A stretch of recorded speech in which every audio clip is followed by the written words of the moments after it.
we're live on the internet. Yellow. Hey, we're live on the internet, Josh. Internets. I was saying hello to the internet people. Oh, Hello, internet. Hello, because you were back. So, You look lovely this evening, internet. all right. So, when last we left our heroes, you had made your way to Gat Shaw. And after discovering the state of the city and all the politics it was embroiled in, and that one of their religious leaders was missing, you recruited Dwbar's little brother, Arenbar, went to the Verloren to save said religious leader named Ambrose, and successfully returned whilst uncovering a dark secret about the past of the Dwarven Empire. When you arrived back, you met up with, or I should say, were abducted by Dwbar's father, Egelbar. He ended up telling Dwbar, and by extension the rest of you, that he was working on a plan to subsume control of the city and make himself much more powerful than any of the other noble houses or guilds. After you left, Bran, who had been hiding away from that conversation and listening, followed Egelbar to try and eavesdrop a little more, get a little more information, and ended up intervening in an assassination attempt. Once you interrogated the assassin, you realized that he was hired by both the Masons Guild and House Holstar, who seem to be united only in the fact that they hate House Gardol more than anybody. After that, you left and saw Ambrose before you departed, and left your Dwbar, I should say, you left your opinion of what he should do with him. That despite everything, you think the Gardol clan is the right choice, if nothing else, because eventually you'll be in charge of it, and you can try to do something better. He seemed to be persuaded by your arguments, and then you left Gat Shaw, returned to the surface, and that is where we pick up with you on your way back home to Castle Rind with another piece of Caliburn in hand.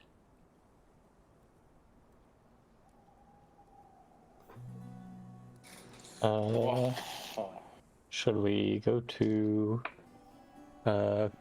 Castle Rind, or should we go seek Calhador? Isn't he kind of the holder of the pieces? I mean, we could Can he meet go us at back. the castle? Yeah, say, can we? It's been a while. Yeah. I Since feel we've like we been should check on our kingdom. Yeah, I feel like we should as well. Okay. I want to see how the army's doing. Can I send a letter with Athena to Caldor's office? Yeah. Yeah, you've been there now, I think, enough times that she can find that. And, so, what do you say in the letter? I'll simply put, another piece has been found, returning home. Okay. Please meet us at your earliest convenience. Alright then. So, she takes the letter, grasps it in her talons, and begins to fly off. You see a straight arrow. Don't kill my owl. A bigger owl shows up. No. So, the message is sent. At this point, I'd say, you guys, just for the sake of brevity, I'll say that you've been traveling for a while. You've made it from port to port, and you're now back in Cambria proper, the nation where Castle Rind is. So my Archon Sphere recharges completely. Yes, Yay. your Archon Sphere recharges completely. And upon I'll say at this point, you guys are just kind of on a road, passing, by the countryside of Cambria on your way home. Is there anything during your travel time that you want to do or accomplish? Would we have lost the temp HP? I mean, yeah, unless Lubo's inspiring you guys with a speech every morning. I can give a speech every morning. I can give a sermon every morning. Now that we're out under the open sky. I'll allow it. Cool.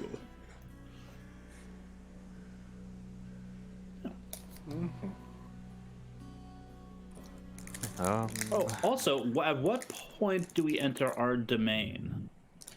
You're not quite in your domain yet. Your domain, effectively, is a county around, in Cambria, which is a large chunk of land. Don't think of it like a county in, like, the United States or whatever.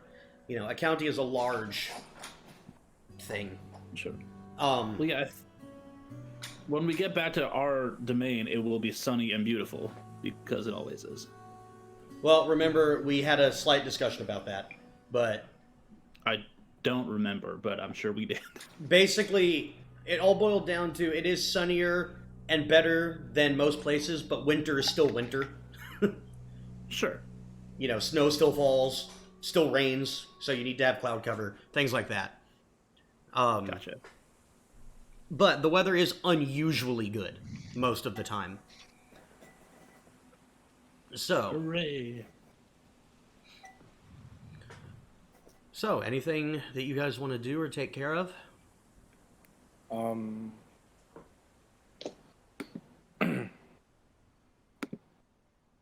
I cannot think of anything. I'm sure there probably should be something. For clarification, Jules didn't hear or know what that book said, right? Are you talking about the Golem Crafters Codex? Mm-hmm. I don't think you ever read it, no. I didn't hear them talk. Okay. Yeah.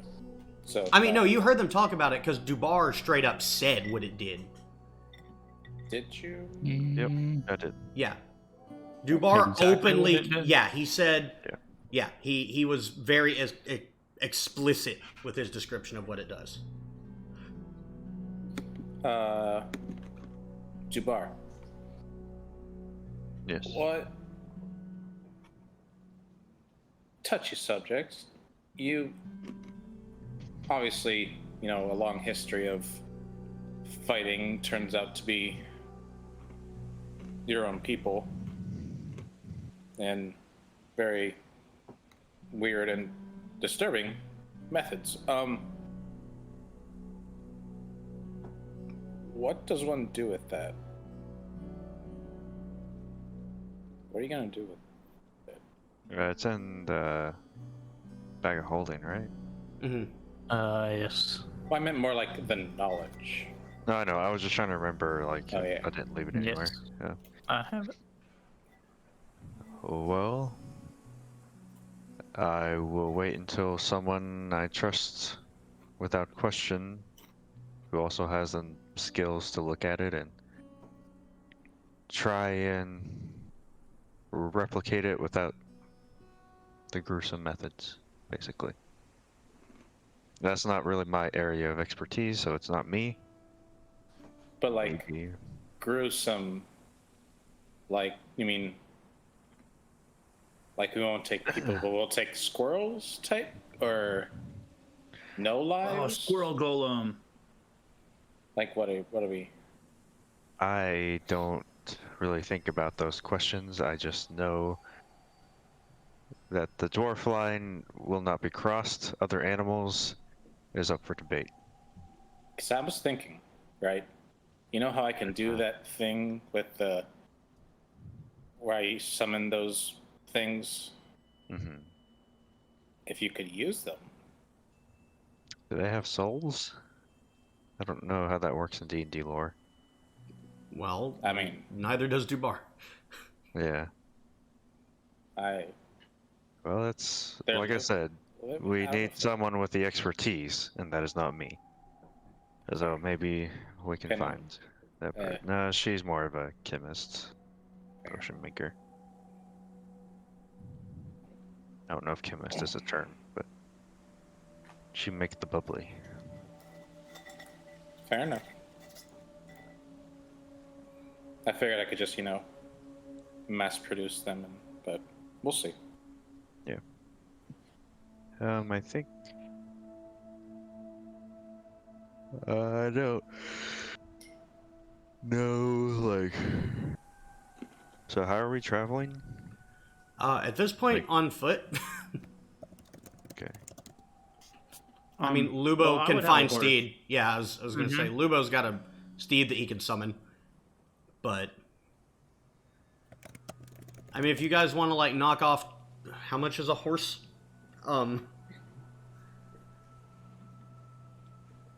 If you guys want to spend the gold, I'll say you could have purchased some horses at some point. Yeah, I mean, I want a horse, so. Okay, hold on, let me look up just what that would cost. A Also, riding horse... 75 gold per horse. Yeah, I'll do that. I mean, there's a party fund, so I don't have any gold on me. So then, I can take that. Bran and Jules, do you want steeds? Sure. Sure. Okay, so Okay, then I will. I'll say as you are passing through one of the small towns, after you come to port, you purchase 3 riding horses of I will decent quality. mark it. Okay. Lubo, are you sprinting? Am I sprinting? Oh, did you get a horse too? Oh yeah, I had a horse. I can summon my horse. Oh, that's right. He has a I spell. also, Giant red horse. have a note lane that well, it says I sent gold and platinum pendant to the queen. Yes. What's the gold for? Confused. Oh, that's just what it was made of. It is a pendant made of okay. gold and platinum. Okay, yeah, okay. Just reminded me. Yeah. So, well then, as you guys move along the road, you eventually come to a somewhat familiar intersection where you're on a east-west road that ultimately goes from Bamfleot up to Rind. You intersect with a road that goes north-south, the Tribor Trail, where you guys began this leg of your adventure. In fact, you know that you're less than a 4 hours ride from the Goblin Cave where it all started. Been a day or two? Yeah. No, you're like 4 hours from that. No, it's been Oh. a day or two since the goblins and all that. Mm-hmm. And at that moment, you see someone come running south on the Tribor Trail. Like Uh, screaming, try and- like running from something, or Like, they look... Human?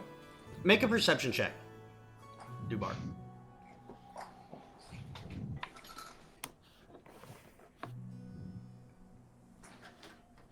ooh. That is a 8. Oh, Okay, so you don't recognize him until he's very close to you. And you begin to hear, "It's you! It's a miracle, it's you!" is he saying it to like someone, He's shouting it at you guys. like a general? At all 4 of you. Is he human? Alright. It looks to be I human. will put my guard up, and I'll ride forward and say, "Halt! Who are you?" As soon as you say halt, he stops, and then immediately just collapses to his hands and knees. And you see, as now you're quite close to him, he is battered, his clothes are torn, he looks exhausted, emaciated, like he's been running for days. And I would say you all recognize him. You recognize his face, but you've never met him. You don't know his name. This is a villager from Barrel Arbor. Okay. And he looks up at all of you and he goes, "You've got to help. You've got to come now. Barrel Harbor's... It's under attack. Slow down. What's going on? Bye. I don't know. Alright. We just were... They just showed up one day and... It was... I've been running nonstop. Alright, Dwbar, you want to load him up and we can talk as we go. Yeah, I mean, I can't get him up there, but he can ride on my horse, yes. As you try to load him up, he says, I'm not going back there. Why not? I can't. It did things I've never seen before.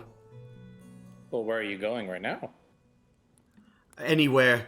Ellsbury Port, Bamfleot, maybe to Gravesford or Turind, I don't know, but anywhere that isn't Barrel Harbor. How much is a ferry, like a ship somewhere? Well, there's nowhere in Cambria he could really get to by ship. I thought Barrel Harbor was like somewhat close to the coast, wasn't it? No. Not really. It's close to like a river, right? It's close to a river, but it's up kind of in the central, like the Heartland area. I can pull up a map real quick if you want. Yeah. Okay. Hold on one second. Let me... Use recent map. Cambria. And... Here we go. Share record. It's question marked. It'll load in a second. Barrel Harbor in the lake.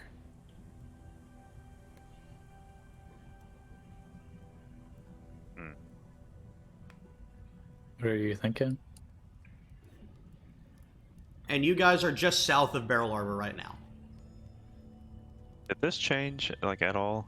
No. I haven't touched this map in a long time. Okay. Never mind. We came originally whenever we landed with Sigawig, we landed in Aylesbury Port. Yep. And then we made our way up to Barrel Harbor. To Barrel Harbor we go, I think. With post haste. Indeed. So, he says, How far, good luck. How far are we from Barrel Harbor? You're, like... Well, the Goblin Cave is like 3 hours away, and that was like 6 hours from Barrel Harbor. So, you're like 9 hours away. Alright. How a day is it? What time of day? It's about 11 noon.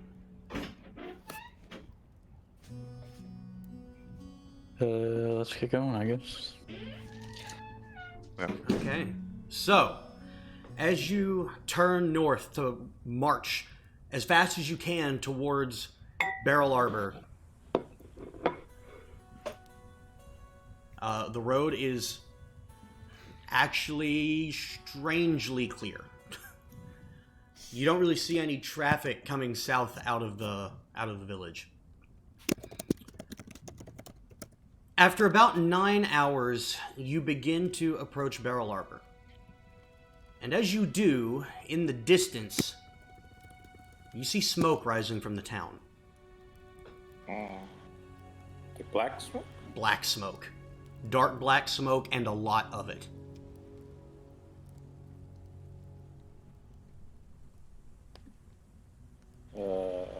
Do we hear anything? Make a perception check.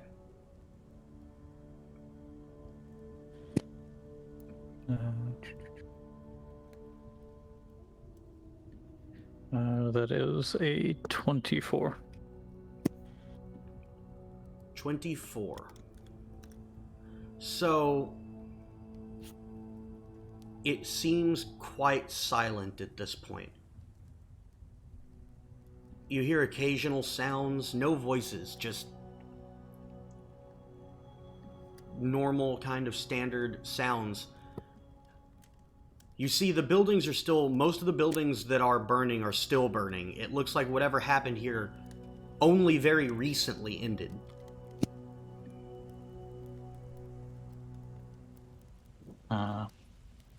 Push on, I suppose. Okay. I mean, what was it that happened here? So as you approach, you see devastation. You see buildings burning and destroyed. You see the little tower battlements around the city, not walls or anything, just guard posts, are all collapsed over. As you get much closer, you begin to see dead bodies appear. First a few, then more. Initially, you don't recognize any of them, but then you do start to recognize some faces. No one whose name you know, per se, just faces that you recognize from being here. By the looks of things, a lot of people did not make it out of whatever this was. Can we tell what caused all the damage? Make an investigation check. Okay, I will. Okay. 12. 12.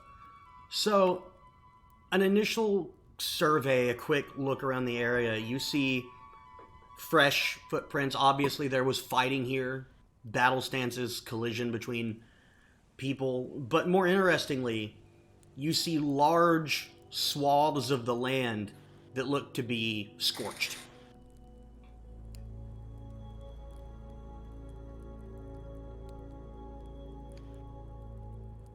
Like still Singeing scorch, or like it's Like petered out? blackened. Like there are embers, but it's blackened streaks across the land. Like, Magic? and when you say streaks, is this like house with streaks? Like, More like straight Right. lines. Like if you were to take a knife and just carve, or like I guess like a heat gun, and just carve a path, or carve arcs and lines through an area.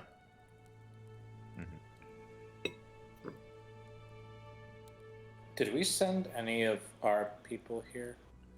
All the people you sent here returned a while ago. The only people that you know were still here, because they never really left, were Sir Sildar and Torsten.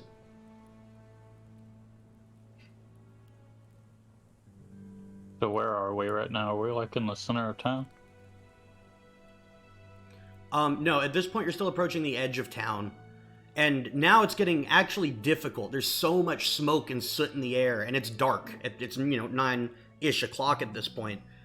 So it's becoming harder and harder to see. As you get closer, you begin to see something a bit strange in the distance. You see more bodies on the ground, but then something that maybe you didn't expect to see. You see a single person.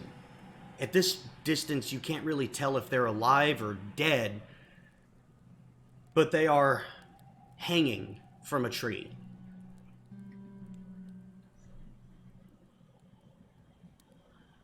Are they alive? Make a perception check. 21. 21. At this distance, if they're dead, they don't look like they've been dead for long. And you think with a 21 that you see very faint breathing. Okay. I'm going Do to I go also see this? Make a cut perception them check. down. One sec. I want to give Bran a chance on this perception check. Go right ahead.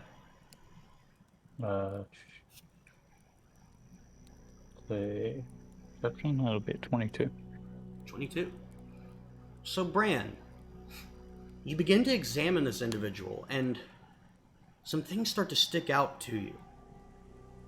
This person is older, and you see well armed. Very well armed. They're wearing a long, like, leather frock-style coat with, you know, leather armor and occasional steel plate over the chest and other things. This person was very well put together, and it's ornate. And you see, beginning to go bald, graying blonde hair coming down from the back. And then it occurs to you, it's been a long time. This is Rudolph van Richten. Oh.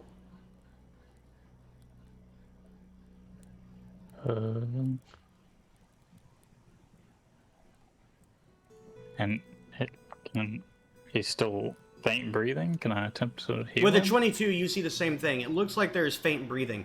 As you approach and touch him and, like, take him off the tree, he's unconscious. I will cast Cure Wounds first. And then if Okay. that doesn't work, I'm probably going to give him a healing potion.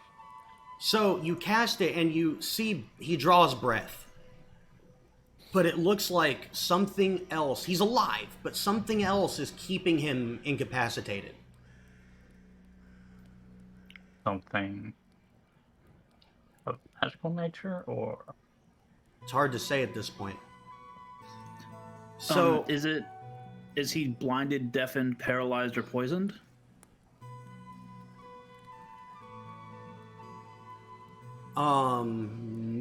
no. It's none of those things, actually. Okay.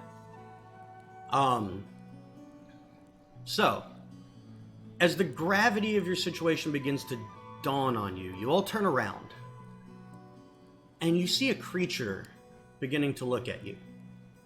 Someone's behind you that wasn't before. It seems to glow slightly in a dark gray light, and its head is cocked also slightly sideways with a strange, mad look on its face. As it gets slightly closer, you see half its face seems to be disfigured by burns and tears and slashes. Then as it stops in position, you see burned, skeletal wings begin to arise behind it. And at this point, we're going into a short cutscene, and I need you to all double check that your sync tube is adequately volumed so that you can hear it. All right, give me a Yes. second. I forgot about sync tube. Oh, what could it be? whatever it Any is. popcorn It's for this? probably not good. Okay. Okay. Cutscene, you say? Consequences. Of my actions? No, this song is called Consequences. You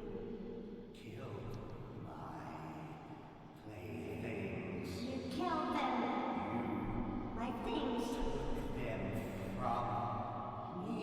Trade them off, trade them off, trade them off, trade them off, trade them off.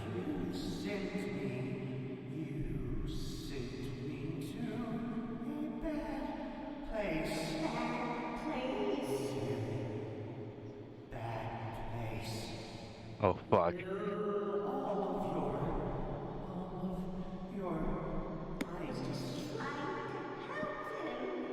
Just trying to help, and they punish me.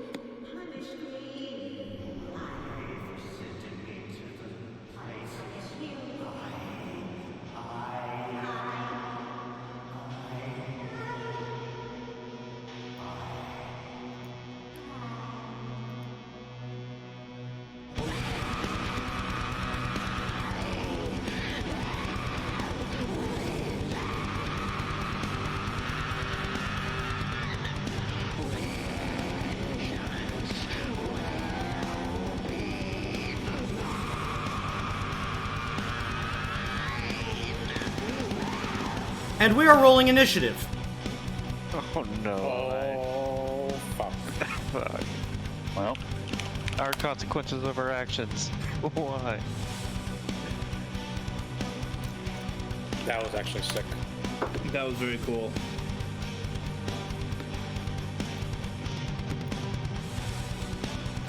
And Yeah. I'm scared. Got our work cut out for us. Yeah. Is the current combat tracker the current?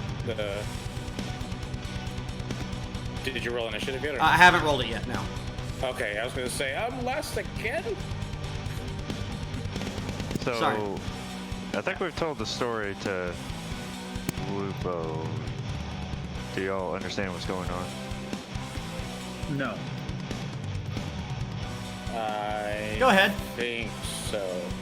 Well, remind me, please, because I'm. So, the reason Van Richten is also here, that's important. Yeah, I was gonna ask who Van Richten is. So, he was one in our party in Raven, or during our, Oh, Van Richten's got to Which- Ravenloft. Oh, that Van Richten. yes, that Van Richten. He was with Bran and I during our only solo mission, where Van Richten in particular banished this angel that was doing some fucked up shit. And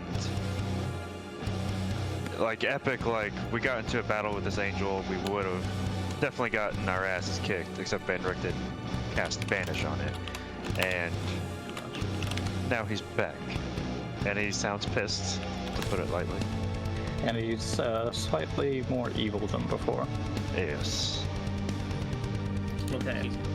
But Van Richten is a powerful guy. He's what level was he?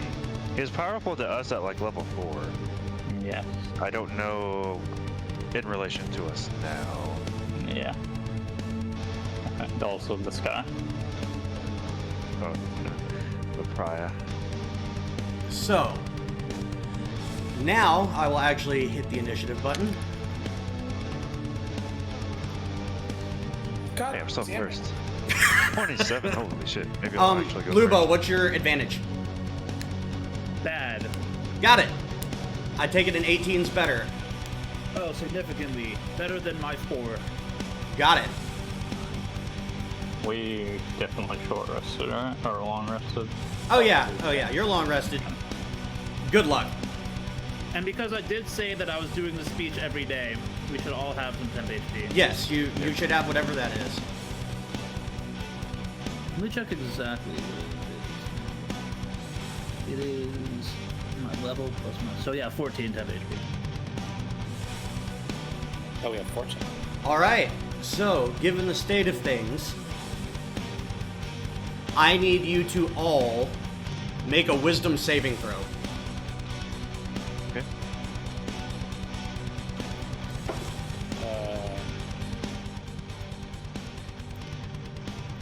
19. 19. 20 for Whoa. me. Give me one I- second. I would like to use Indomitable. Okay. 18 for Echo. Oh my fucking god. Oh. I have a +5, so I got a 7. I chaos warped myself again. Really? Yeah, I rolled the exact same. Nice. That seems to be a theme with you today, man. Yeah. Alright. So. Sorry. Lubo, you got a 19. Dwbar, 12. 12. So, Bran 20, and then an 18 for Echo. and Jules. With a +5 modifier, I got a 7. Okay, so, Jules, I need you. Hold on, I'm not 100% prepared. I need a book! I'll find out what happened, guys. Don't worry. Yeah, I will too, most likely. Also, that was another obvious, should be obvious, an original lane composition just for this fight. That was I- great. Indeed. I love it. I'm gonna be honest, whenever like it was first being described, I thought it was that, and I think you've kind of retconned that it didn't happen, but that shadowy figure that like at the end of Who said anything about the retconning Ravenloft. that? Well, whatever, it hasn't come back up, and I thought that was it. For a moment I did too, but I'd rather face this guy. So I forgot what this is on, so hold on. So this thing is an angel? It Indeed. was. We don't know what it is now. Alright. Well, when angels fall, Scarier angel? They get dirty. true, they get dirt on their wings. Mm-hmm. Does anybody have a plan? If I don't die right now, yeah. Yes. Sorry, it's taken me a minute to remember where this is at. I'm gonna do a thing I was about to do right before this angel got Okay, here. first I need Jules and Dwbar to roll My- a D100. My game just kicked me out of the. Oh crap! No. Go ahead and try to get back in. Really failed that roll. Wow. Tell me what you roll in the D100 though. Anyway, just so I can. Oh, me? Yeah. D100. Fuck. I got an 80. 80. I got a 13. Okay, one of Okay. us is good, one of us is bad. 80. See which is which. So, Dwbar. Yep. Your brain begins to muddle. Your mind begins to have thoughts and feelings you've never had before. You feel your sanity fray in an instant, and you're suddenly overwhelmed with the compulsion to just eat whatever is next to you, and you start just feasting on dirt. Oh no. Wow. Guys, have you ever heard this dirt stuff? I mean, fuck, I'm hungry and this is great. Because you are not meant to digest dirt, you are going to take...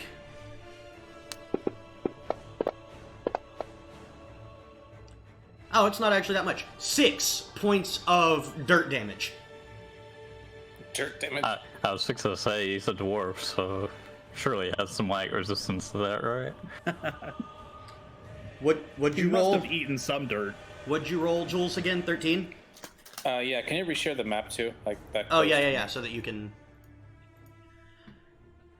So on a 13, Jules, you begin to be filled with all of your darkest memories. Every horrible thing you've ever seen or done floods into your mind, and you retreat into your mind, and for the time being are paralyzed. No.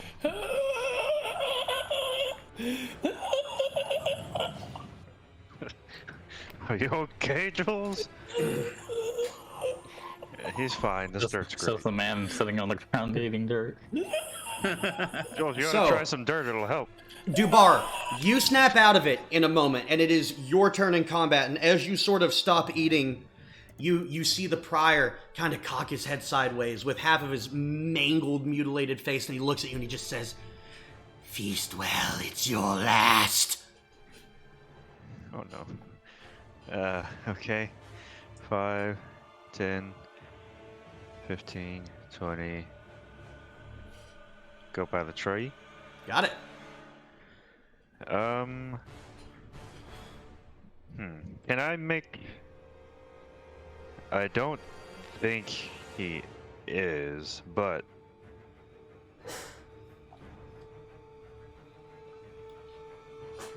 what do I have? Sorry, I gotta look at this.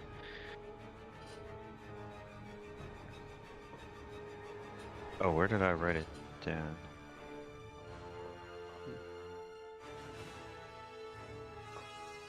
Oh, come on. Where is it?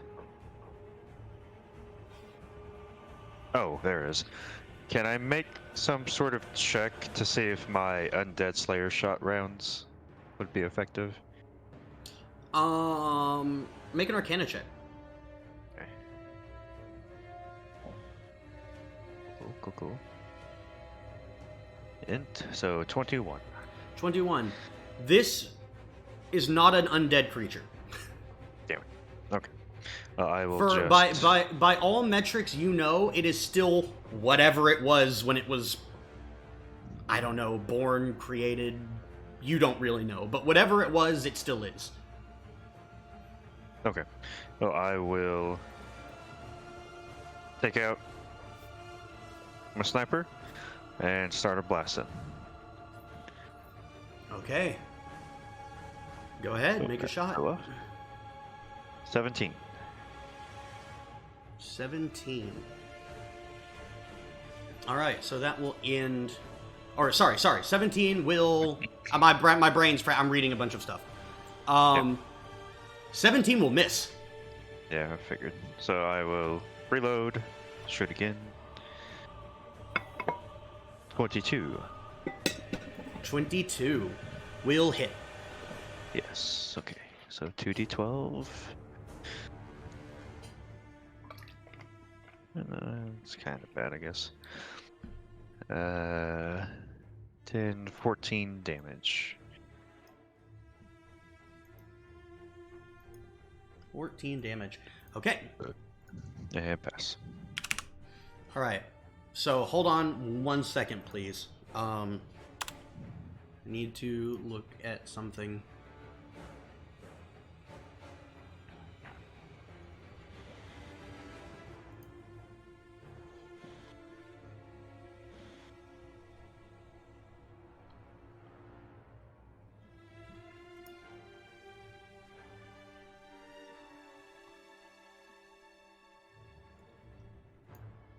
Oh, fucking Christ.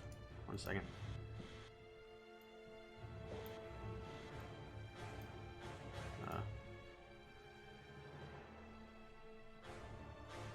Yeah, okay. Did you just say, oh yeah, like, in a good tone for you? Mm-hmm. Oh yeah. So,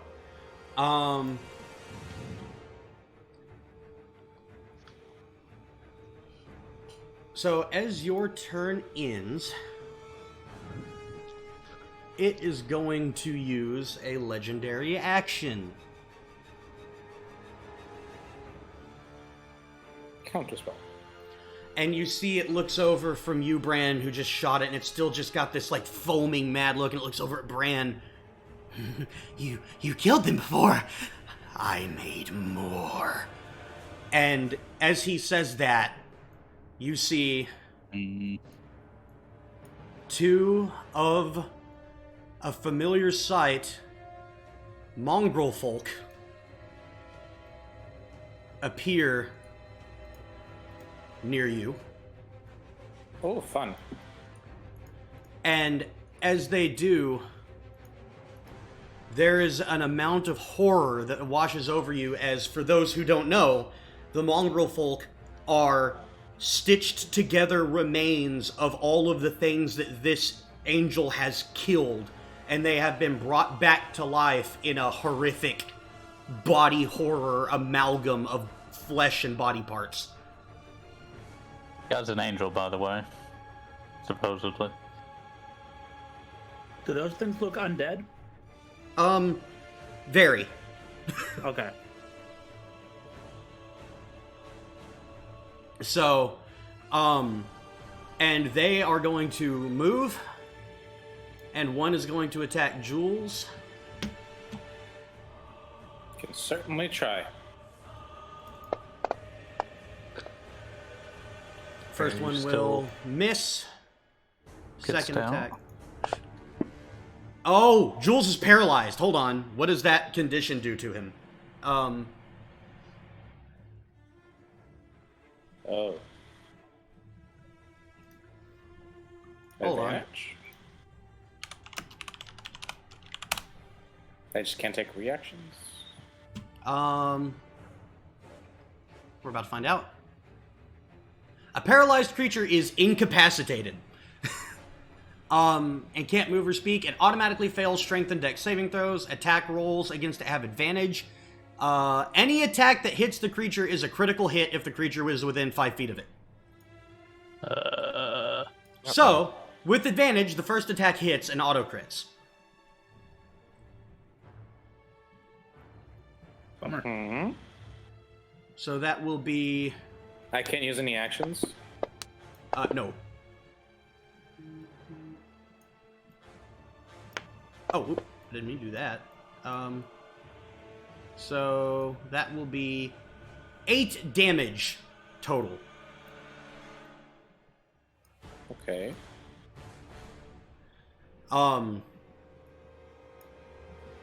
As this creature begins to just ravenously tear into your being.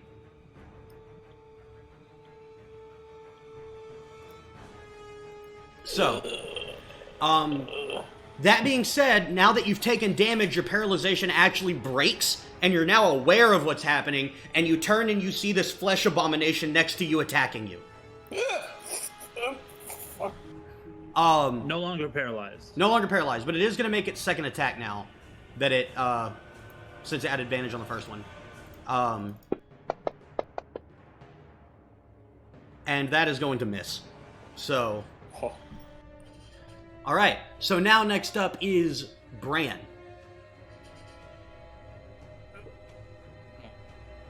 I will go here and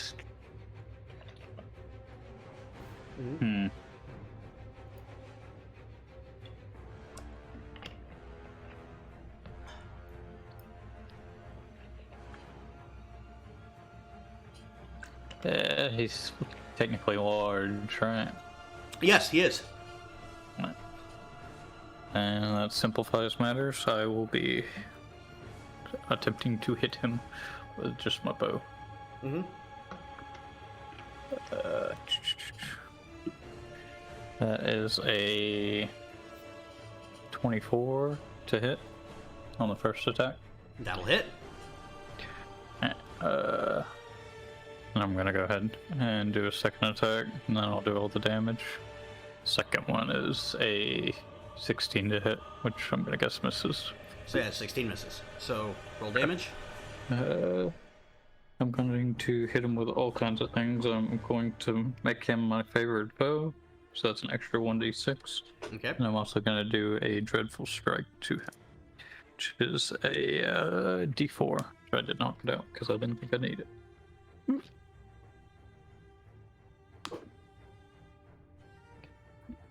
Alright. That is 5, 9. So that's 15 damage. 15 damage, alright. And then Echo's turn. Yeah. Alright, have her kind of do a bit of a wind up and then attempt to pounce the mongrel folk. Alright, do it. Are you using Apex Predator? I don't think so. Yeah, how whatchamacallit works. Pounce. He's got a hit with the attack, right? Yeah. So no, I'm not going to Apex. That is a... And that's a 18 to hit. Hits. Alright. Then he will be prone, right? Or no, he's gonna make the strength save. Yeah, strength save, which will be... Meh! Fail. Alright. So then we'll make a second attack with advantage now. Mm-hmm. 15 on the first, and a 26 on the second. That hits. So that'll be 9 damage. Let's see, no, I hit twice, right? 9 and 9 again, so that's 18. Yeah. 18 points of damage total to... Mongrel mongrel? folk. Okay. So, yeah. Echo prone. like begins to cleave into it, although you see this element of, I don't want to do it, that Echo's got, because this thing's disgusting. Yeah. Since it's prone, can it make a reaction attack or no? Since it's prone, can it make a reaction? It could. But, I mean, well, it can't, no. Okay. Confirmed can't? Because if that is the case, I'm going to move Echo 25 feet away. Oh, you mean an opportunity attack? Sorry. Yeah. Yeah, no, it absolutely still can. It just has disadvantage. Gonna do it anyways. Okay.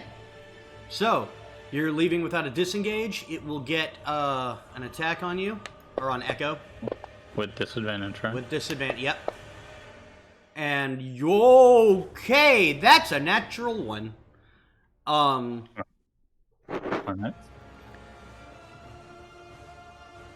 I'm going to...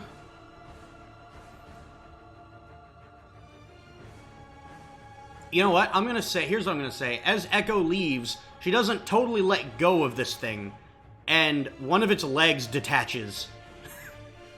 Alright. And its movement speed is now halved. Alright. Best possible outcome. So, that will end Echo's turn, correct? Yes. So, Bran and Echo's turn is over. It is now the Prior's turn. So, what are you going to do?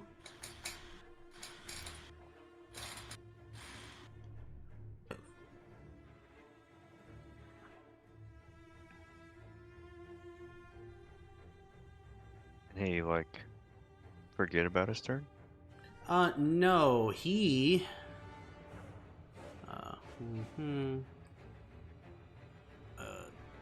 10... What's a 10-foot? Hold on. I need a...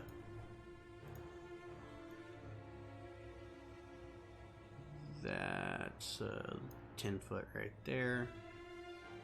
So if he... middle of a square, that would just get you two if he puts it there.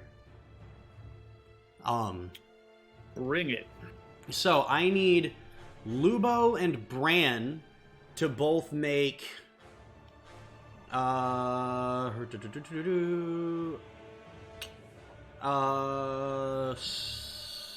dexterity saving throw. Sorry. Okay. 13.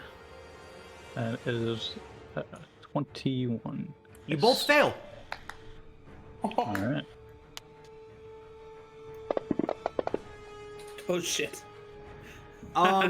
You each take 30 points of fire damage as the Prior just carves a pure beam of fire across the field, across you two. Work out the calculator. Is this, you said 30? Yeah. So it really take 16 and all our temps gone. Yep. Okay. And then it is going to move. What is its movement speed? That is a... Wow, why am I being dumb? Okay, cool. So, 5, 10, 15, 25, 30, 35, 40, 45, 50.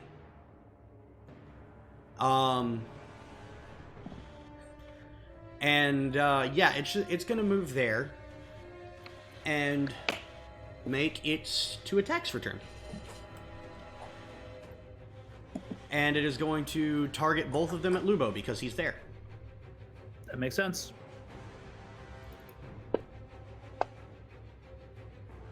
First one will miss.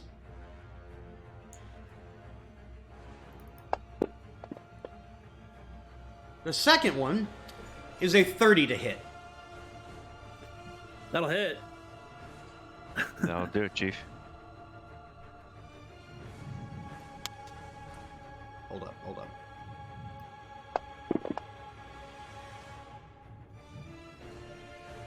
Dealing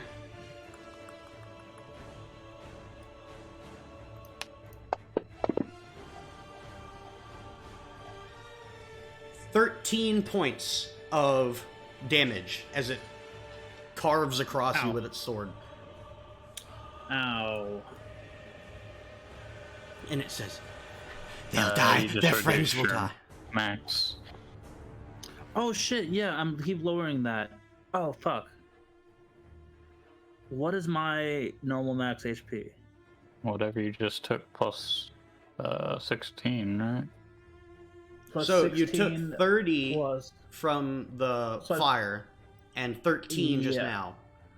No, 16 really, because he got rid of his temp from the fire. Oh, Yeah. yeah. So, So, It's 27. okay, 85. so 85. Yeah, that looks right. Yeah, I think that's right. So I'm down 30, right? You're down 27. 27. I'm sorry, I was stupid. No problem. Happens. Okay. And I'm gonna hellish rebuke it because might as well. Okay, do your thing. It's gotta make a dex save. Okay, cool. Or take 11 fire damage and half as much on a successful save. 11 fire damage, or half as much on a successful save. I'm looking to see resistance. Yeah, that's fine. Yeah. Okay. So Dex again. Yeah. He rolled a 23 to save. Certainly saves. All right, so it takes half as much.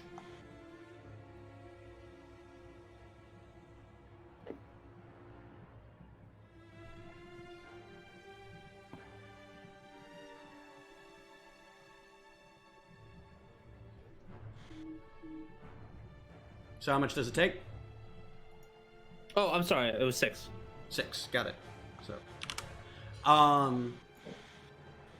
So I believe that will end its turn. And that will make it Lubo's turn. This thing is large. Even though he's right there, I'm going to drop to one knee and petition Today for aid. Oh, you're cashing in concordance. I'm cashing in all 45 of my concordance. Okay, hold on, I need the book.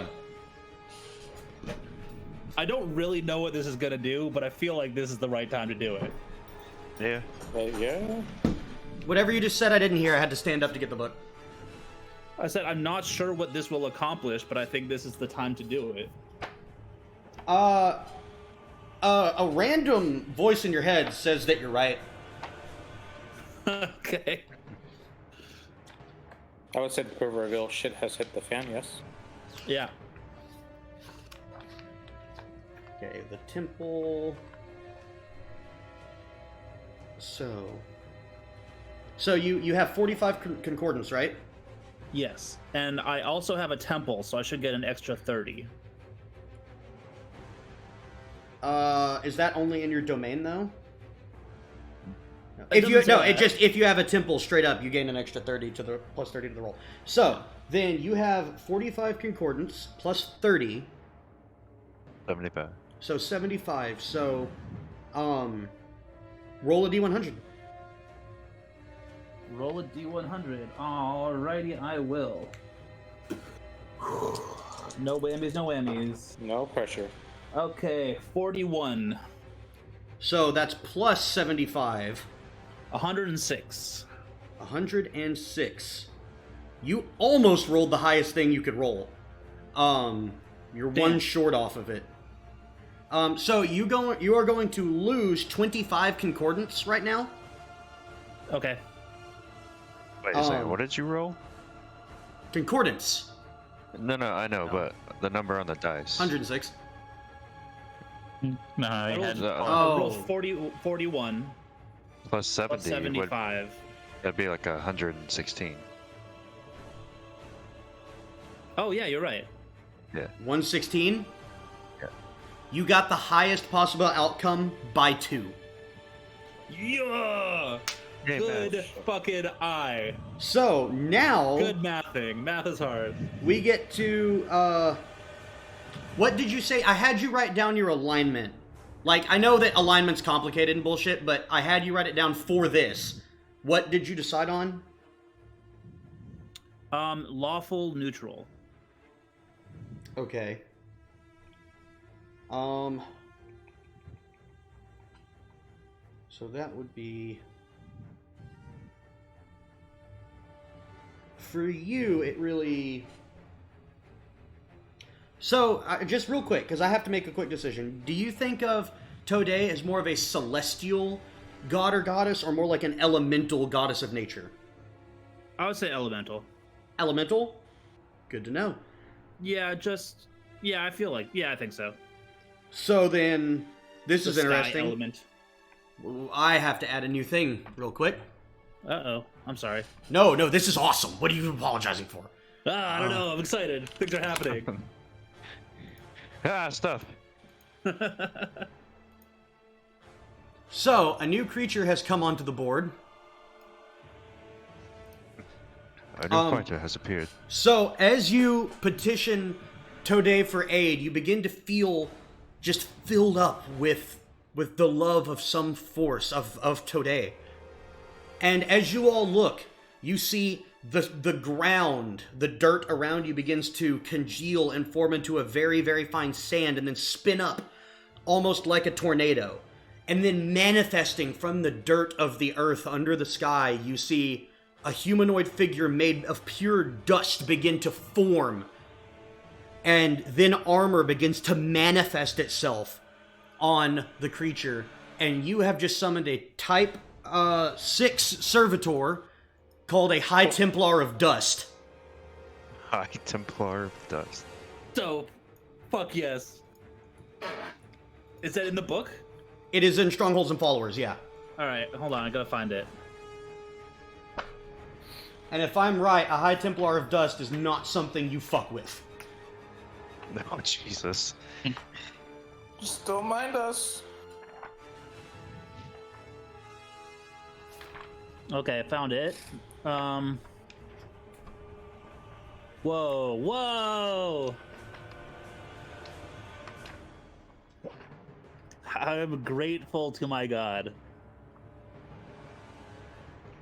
I will Maybe be there's something when I to find this religion thing, Dwbar thinks. Yeah. It's on page 192. 192. Oh, wow, those pretty... Okay, cool. So, This is a bad motherfucker. as the sand, by the way, surrounds you, Lubo, it reminds you of the sands where you fought during the conquests. Yeah. So, that servitor, I believe, is... Let me double check, because it could be kind of a big deal.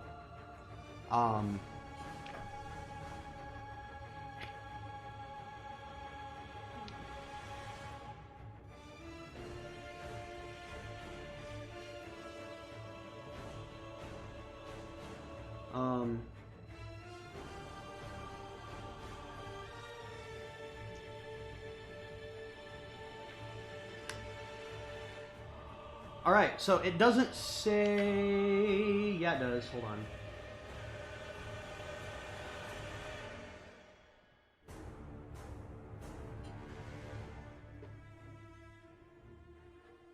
Okay, so it's going to be here for 4 rounds plus your stronghold level, which is 1. So you got 5 rounds with this thing. I'll take it.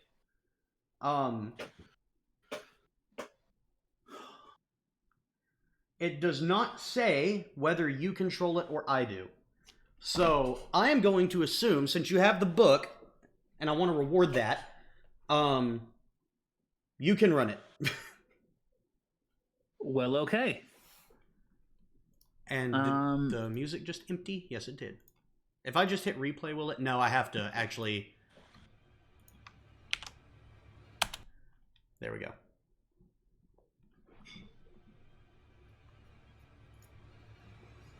You guys can hear music again, right? Yes. Yeah. Okay, cool. So, right now it is still your turn. I believe petitioning your deity is an action.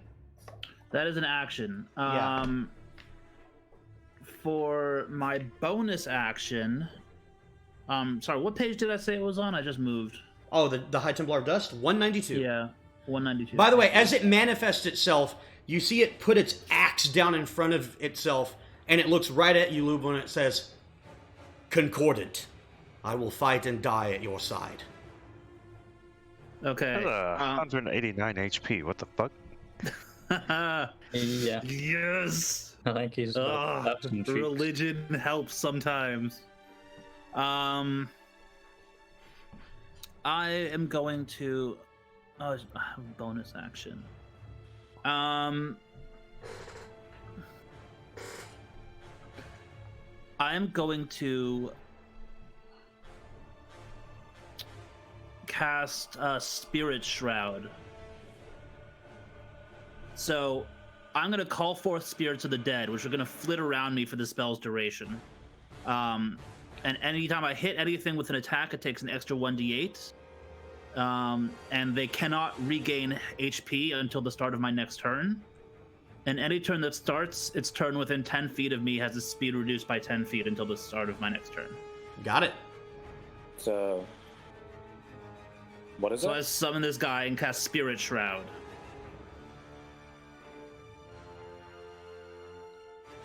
And sorry, say that one more time. Spirit Shroud. Yeah.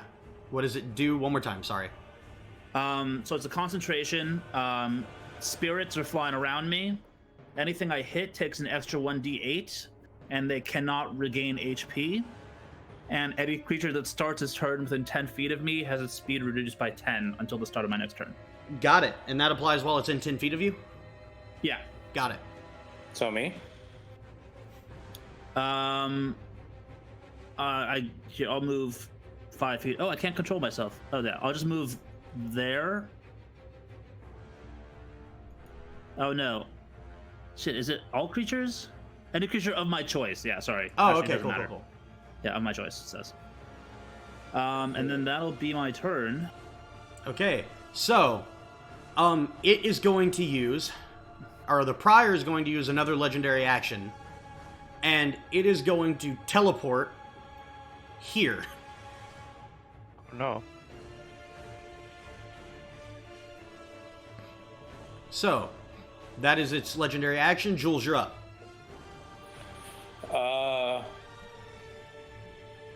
I'm going to look at the mongrel folk and point at the Prior and be like, see him? No, sorry. I'm going to point at the fucking High Templar of Dust. Like, see him? See him? Do you want to fuck you up? Do you want? And I'm just going to punch him with my Titanstone gauntlets. Nice. All right, gonna- make an attack roll. Your strength is insane right now, I think. Yeah. What is a? Is it just the attack? Roll? For so fists, I'm not. You roll and add strength. Oh. That is a dirty 20. You also get proficiency because you're always considered proficient with fists. So that is 24. Got it. So yeah, that hits. So now I believe the Titanstone Knuckles give you a damage bonus.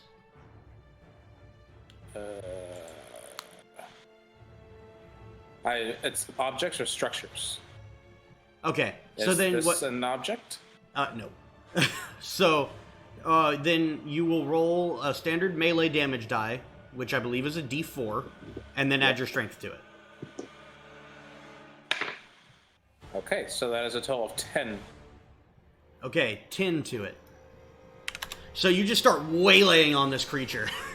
And it takes it, but it doesn't look happy about it.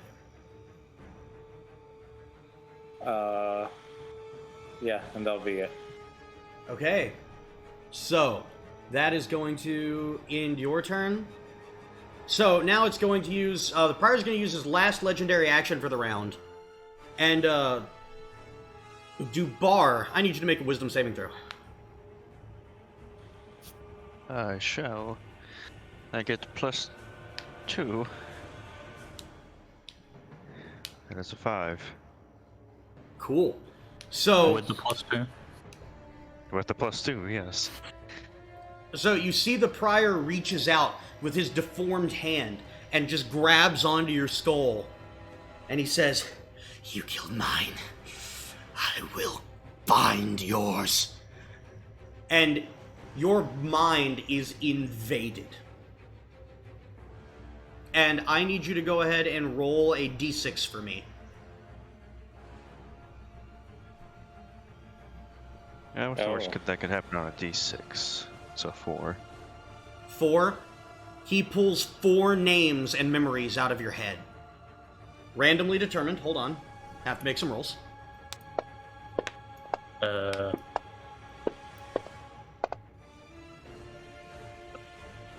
Okay.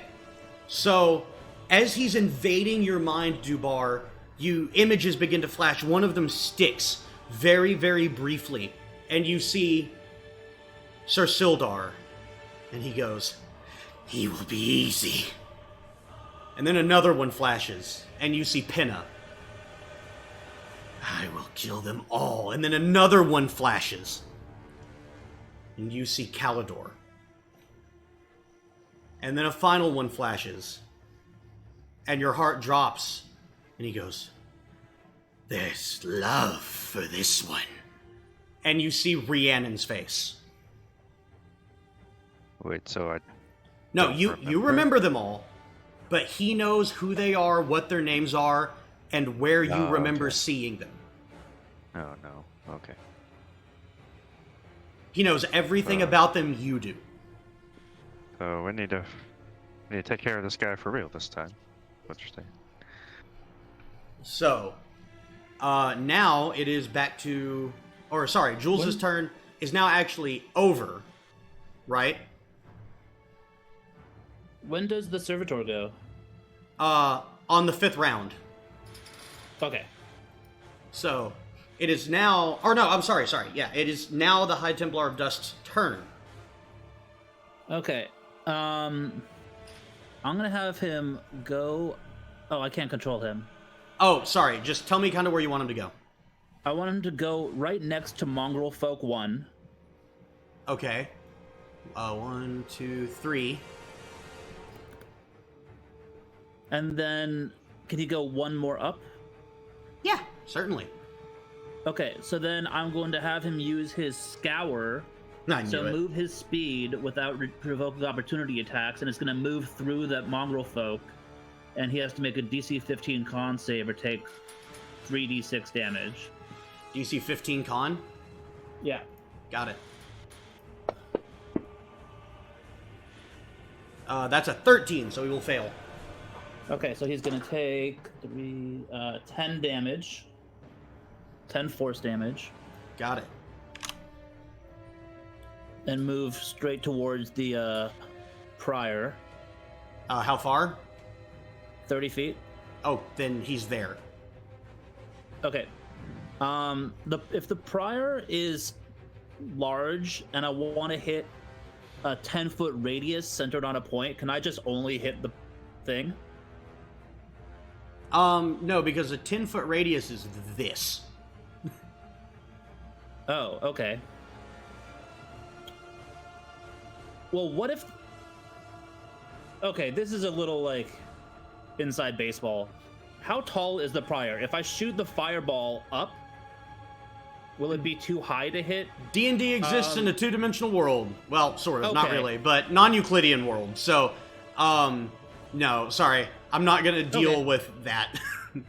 No problem. In that case, I'll just use my 4 multi-attacks.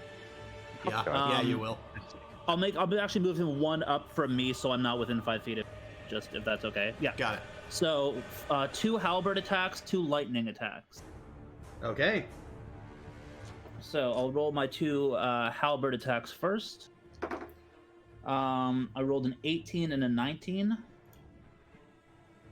18 and 19. Those will both miss. Yeah, thought they might. Okay, and then I will roll 2 lightning attacks. Ooh, okay, that's a 21 and a 27. 21 just Not hits. 26. 21 and a 26. Okay, great. 21 just hits. All right, so I will roll damage for both of them. So it's going to take 8, 10, 22 lightning damage. Okay.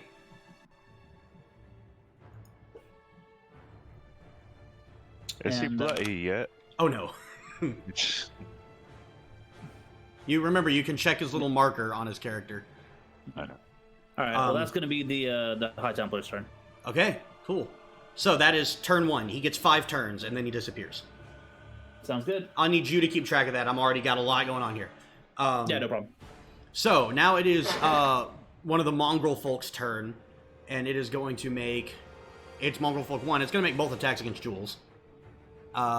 First attack is a 13 to hit. I believe that misses. Yep. Second attack is also a 13 to hit. So that ends its turn. Number 2 at half movement speed can only go 3 squares.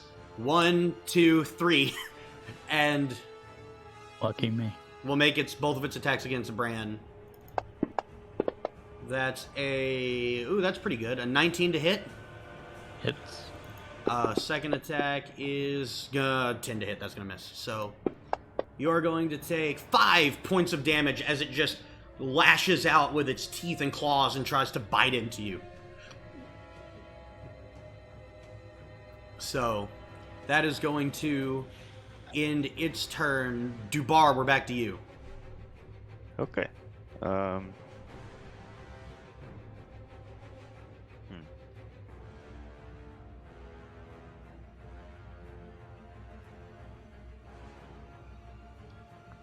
Okay, yeah, I'll just do this.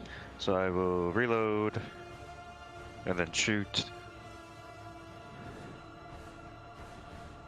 That misses. Then I will reload. That's sort of all I can do. Do you dare try and get away?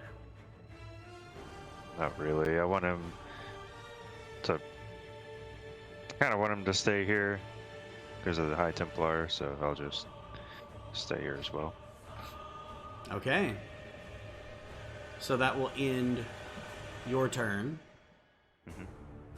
And his legendary actions refresh at the top of the round. Oh. So he is going to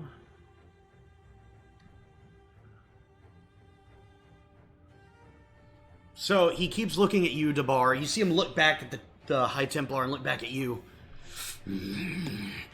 I need you to die. And Dwbar, I need you to make a con save. Hey, I'm proficient.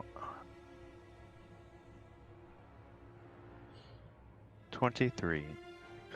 23. Okay. So you see, as the Prior's eyes begin to glow brighter and brighter and brighter and brighter until the light is so great that it seems like it's going to blind you. But you manage to resist the blindness. And good job. Yay. So I just invented shades in like 5 seconds. Bran, you're up. Okay.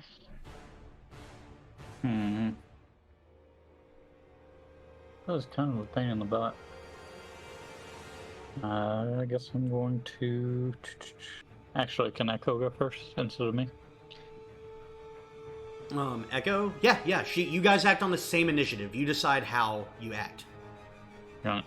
She's going to attempt to pounce this guy. Also, Okay. I don't know. Well, it doesn't matter now, but wasn't he prone already? And he would have had to got up and use half his movement. We're a little late on that one, but you're right. Nah, I know. Sorry. It's fine. That I'm one's going to my have bad. her pounce again. Give Echo a +2 on whatever, just because I messed up. The pounce was a 28 to hit. So Okay. 30 to hit, I guess. Got it. 30 to hit. So yeah, you hit. Alright, and then I will do the second attack, and he will be prone, which gives me advantage. Well, strength save. Oh yeah, that's right. Well, can you do that, please? Yeah. Working on it. That's a 17 on the strength save. That will succeed then. Alright, so he just takes how much damage from that first attack? Will be 8. 8. So, well, okay, that's exactly enough damage. And she just jumps on it and begins to rip it to shreds. Alright, then. Desired outcome. Good kitty. Yep. Now she will move... move 25 feet this way. And my turn, and... I feel like this is kind of a waste, so I'm not going to do that. Alright, I'm just... Actually...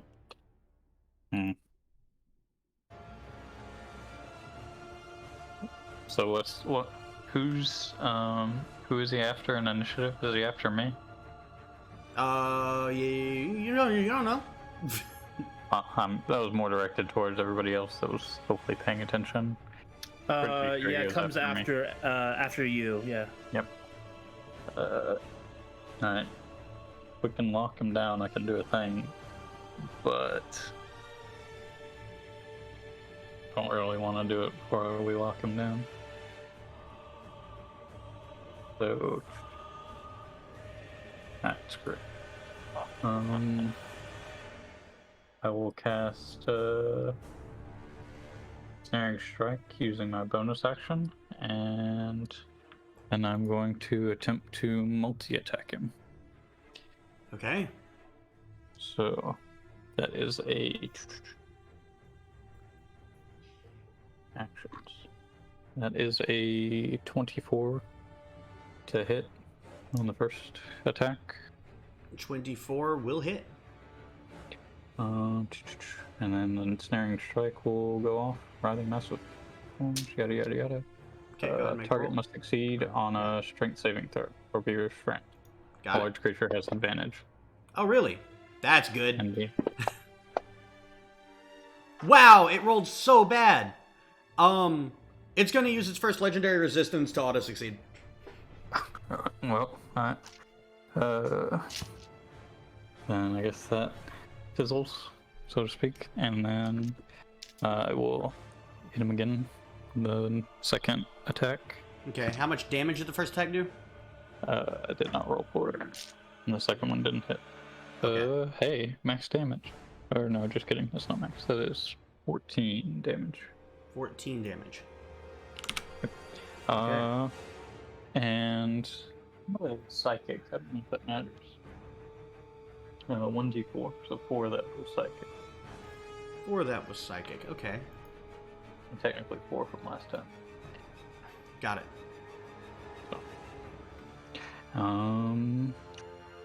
And I guess I will move here Okay. and end my turn. And I'll wait till see what he Okay. does. And then So repeat. at the end of your turn, he's gonna use his second legendary action, and you hear him shout out, "More! I need more!" And Mongrel folk? you see 2 more mongrel folk.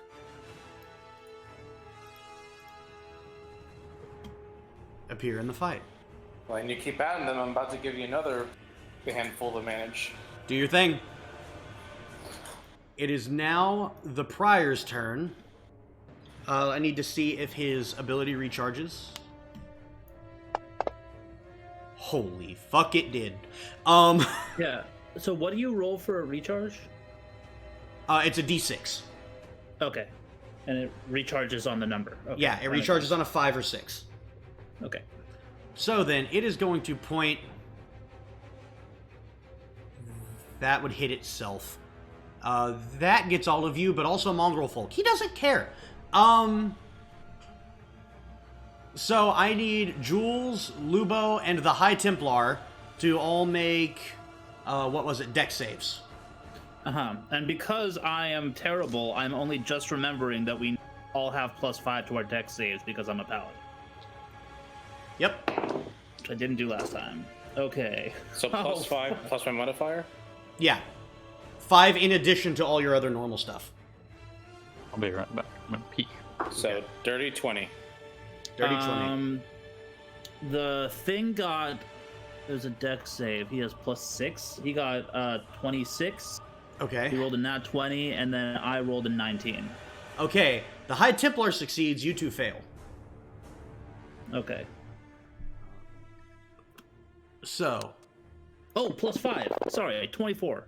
you succeed. You take half damage. Oh, thanks, shit. Um. I'm so bad So at math. I'm sorry. then, Jules, you'll take 30 points of damage, fire damage. And Lubo, you and the High Templar will both take 15. And while Josh is peeing, so will I. I'm back. But Okay.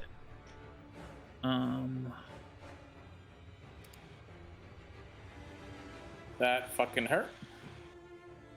how much damage did you all take? I took 30 damage Ow. out of my 64 HP.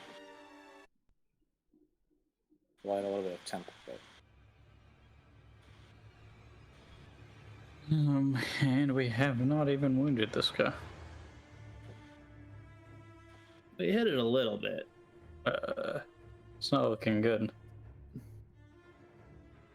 Not looking great, but you know, we have help. Yeah, we have This a template. High Templar is pretty good. We've got him for 4 more turns. Okay. So that. Oh wait, no shit. He's immune to fire. Wait, what? Yeah, he's immune to fire, lightning, cold, and poison. Holy shit! He takes none of that damage. Well, that's good news. Wow. So, after that, the Templar just stands there holding the halberd, completely unfazed. And you see the prior, who was before now just frantically assaulting Dwbar. He turns and he looks. Spirit of justice, there's no justice! And he starts swinging at it with his greatsword as hard as he can. Alright. That's an 18 to hit, which will hit. That'll hit. And, oh my god. That would be a natural one. Oh-ho. So, I'm gonna roll damage on the first attack real quick. Oh-ho. Which is going to be... I rolled the wrong thing. Sorry, that was a spell ability. Don't worry. Oh, don't worry, he says. Now, come on, let me clear it. Anyway, it was a spell ability. So, let me get this. So that's going to be 15 points of slashing damage to the... Is it magical slashing Yes, damage? it is considered magical slashing damage. I would assume it would be. Yeah. Okay, he takes that. Okay. So, with that, that will end the Prior's turn. Does anything happen with the 1? Oh, yeah, sorry, you're right. I'm going to give the High Templar an attack of opportunity with its halberd. With its halberd, alright. 16 plus 25. That'll hit. So go ahead and roll damage. That is 14. 14. So takes 14 damage. That's cool. All right. So the Prior starts madly cutting into the Templar. It gets one hit in past the armor, and then the second hit gets parried by the halberd. The sword's pushed down, and then the High Templar takes a strong position and just shoves the tip of the halberd into the chest of the Prior. Awesome. Fucking, like, I don't even know what to call this. This is like angel fight? I don't know. Clash of the Titans? Basically. it's like Transformers. Isn't that undead thingy dead? Which one? Yes. The one Mongol. Jules. I already took one out. There's three now. No. The one There was a that's on the heavily fire wounded shark one will right do- next to me. Oh! Yeah, Hold on. Yeah, how much health Yeah, did it I think have? the Oh, Prior yeah, just it's killed super it. dead. It's super dead. Even if it succeeds, it's super dead, and it's not going to succeed. So, yeah, that will end the Prior's turn, making it Lubo's turn. Okay. Lubo is gonna come up to here.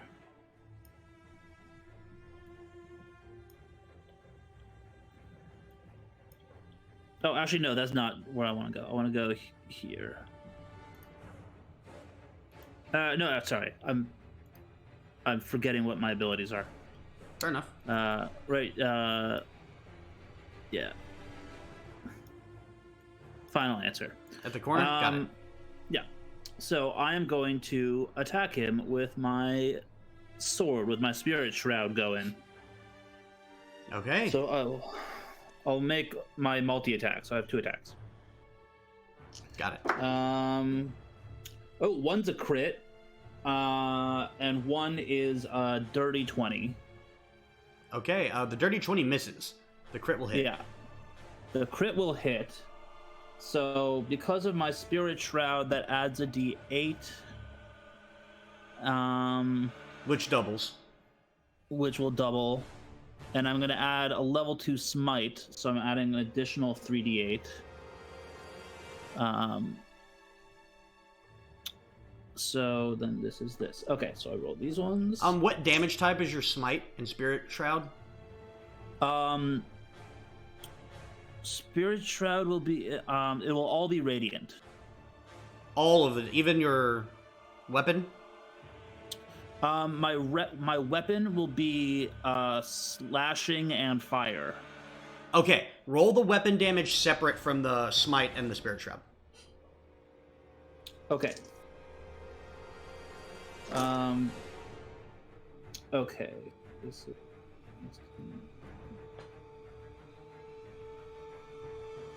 24, and then I'll roll for my weapon, plus 4. Okay, hold on. So the radiant damage was 24? Yes. Okay.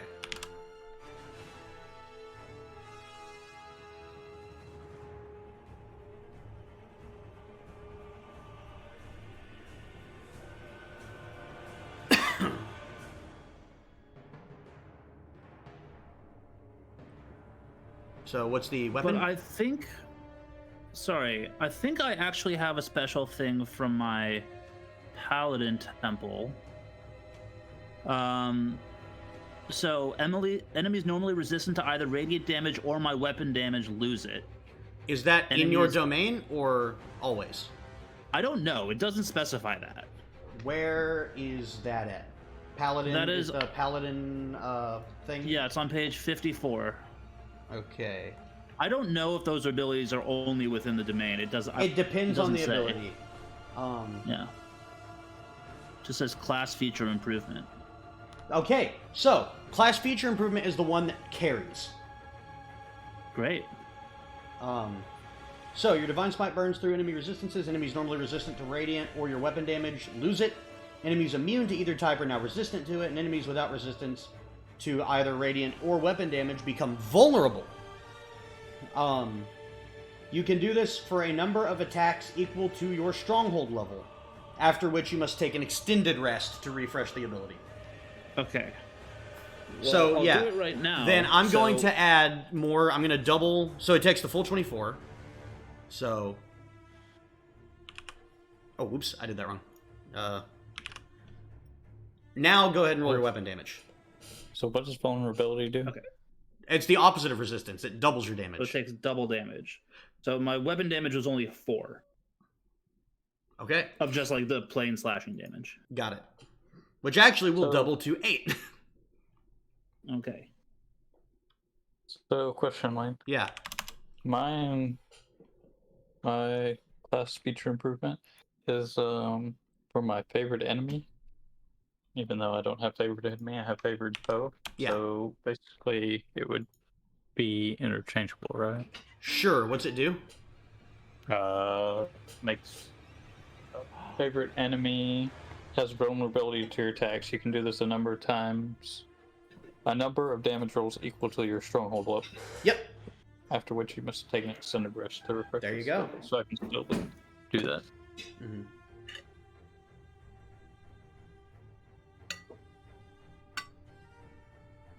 So, yeah, you can do that. Nice. So, Lubo, that is your turn? No, how much damage did he take? So it's He 24 took plus 24 plus 8. 8. is 32, and then doubled again? No. He's not vulnerable because he was already resistant. He was resistant to radiant. So it made it normal. Oh, I see. Okay, but then it was still doubled, so it should be still doubled. The weapon damage was doubled. The radiant damage was not. It was a crit. You double the dice. Oh no, I just rolled. I was gonna just double the roll. Should I roll the dice again? Oh, no, you have the option to do that. I just normally people declare which way they're gonna do it. Oh no, I'm sorry. I will just double the damage. So I rolled 24 of like the radiant elemental whatever. Okay, and then that would double to 48. Yes. So he takes another 24 damage. Got it. Okay. And then I will use another bonus action to summon my spiritual weapon. Okay. And I'm going to make it look like the High Templar's polearm. Okay, sweet. Does that also get my Spirit Shroud bonus? Spirit Shroud? No, it doesn't. Okay. In that case, I'm going to roll anyway. That's a miss. Okay, got it. So now that your turn? That will be my turn, yeah. Okay, I think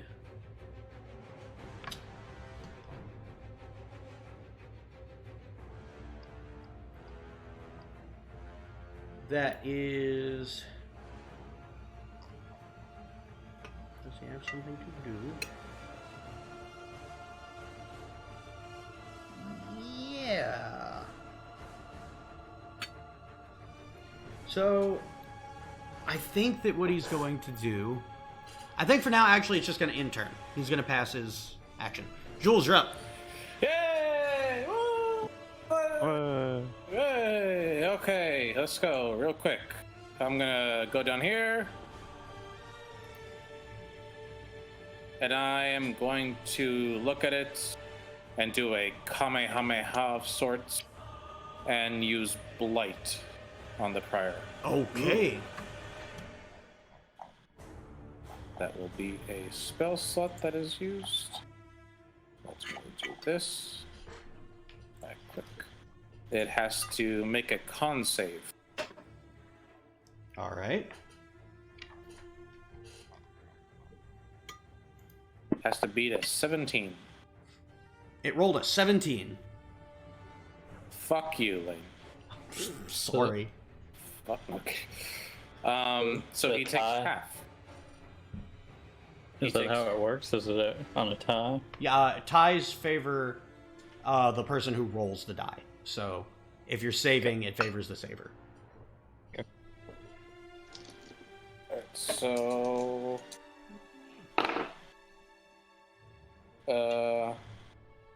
10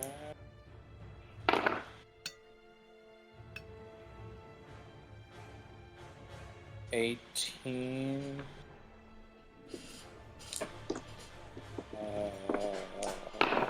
that's that. 18 plus 8 is 26. Whew. So 26 halved. 26 halves, so that's 14. 14. Oh, sorry, 13. Parada. 13. What? It's 13. 26 halves is 13. The math checks out. Yes. Necrotic. Got it. So, And that'll be it. that'll be it. All right. So that will... At the end of your turn, he is going to use his legendary action. And he is going to teleport over here. Oh, how kind of him.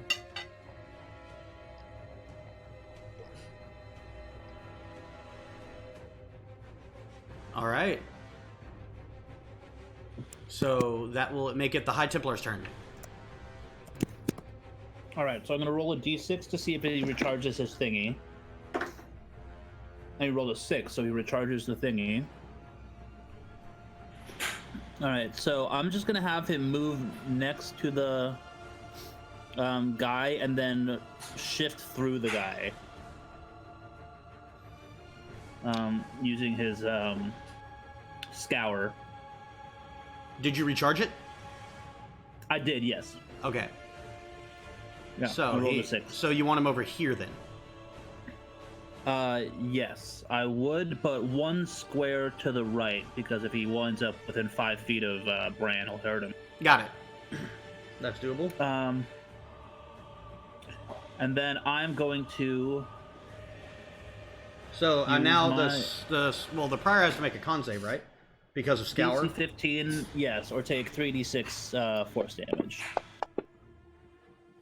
So he succeeded. Okay.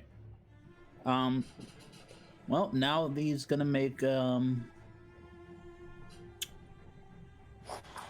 gonna make 4 halberd attacks against him. Okay. We do +9 to hit. Okay, 25 and 28. Those both Those hit. will both hit. And then an 11 and then a 24 to hit. So 3 hits. Okay. So I'm gonna 3 hits. So it's gonna take 10, 18 plus 15, 33 damage. All right.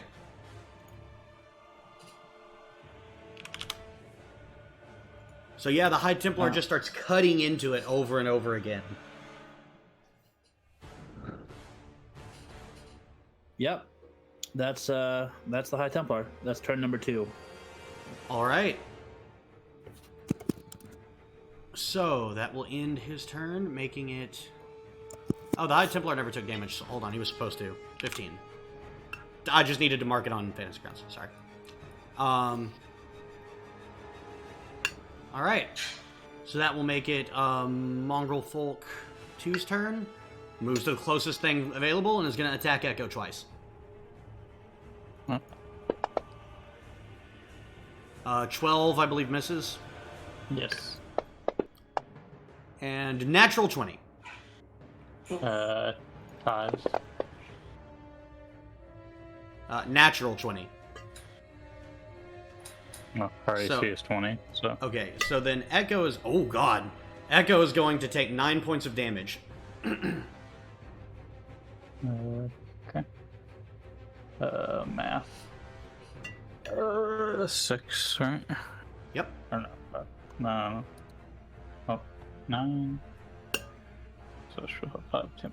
So, Mongrel Folk over here is going to move to the closest thing and attack, which will be the High Templar. Oh, me bug. And that's gonna, miss. Followed by, a miss. Alright, Dwbar, you're back up. The High Templar didn't even notice. No, it didn't. So... I think I'm going to... That thing is my That's turn. Dwbar's turn. Yeah, I know. But are we confident in our ability to pump a whole bunch of damage in this turn? I mean, I'm gonna do my normal shooty shoot, so... I'll do my normal slashy slash. I got a plan. Is it going to do a lot of damage this turn? Nope. I got a plan. I say I got a plan. You do you, boo. With a reigning confidence from all of my companions, I'm going to go ahead and use my stronghold action. And until initiative count 20 on the next turn, all of my successful attacks also cause the target to bleed. Oh, hold on. No. That's not the one I want to do. Ah, just kidding. Small targets appear on vulnerable spots of nearby enemies. So the stronghold actions can only be activated while you're in your domain. Oh, we could do it once outside. No. It's not your stronghold action. It's your class feature improvement. That only works one time? Yeah, the class feature improvement. I thought that one didn't... I thought we had to be at the stronghold to recharge it. You've got it exactly backward. The class feature improvement you can use anywhere a limited number of times. The stronghold actions have to be used while you're at your stronghold or in your domain. I will defer to your judgment, so ignore me. So, Dwbar, what are you doing? Okay. Well, I will shoot it 3 times with my pistols. Okay. Bam, bam, bam. 23. Got it. 23 will hit. 26. That'll hit. Oh, fuck, and it. God dang that one. Ooh. That's a misfire. Diplomacy is misfired.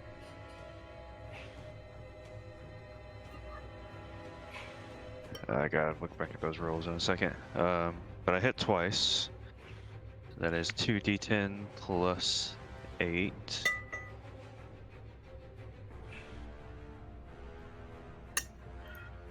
Oops.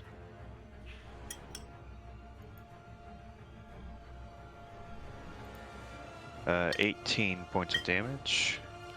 18 points of damage.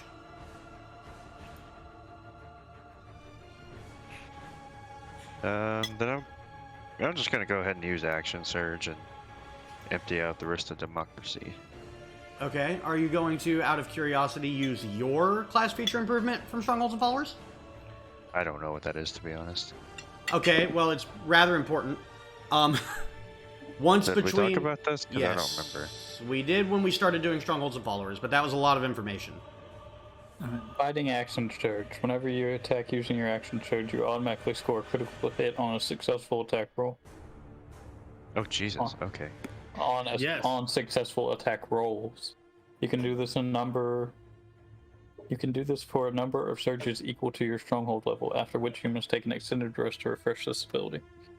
You gotta land the hit first. Yeah, land the hit, then I can dump Cabal's Ruin into it. Yeah. Okay. Oh, whoops. Oh, there we go. 24 for the first That'll one. hit. 25 for the second one. That'll hit. So I'll just double... Well, do the attacks So I separately, because one of them's going to get... They're both crits, but one of them's going to get Cabal's Ruin. Yeah.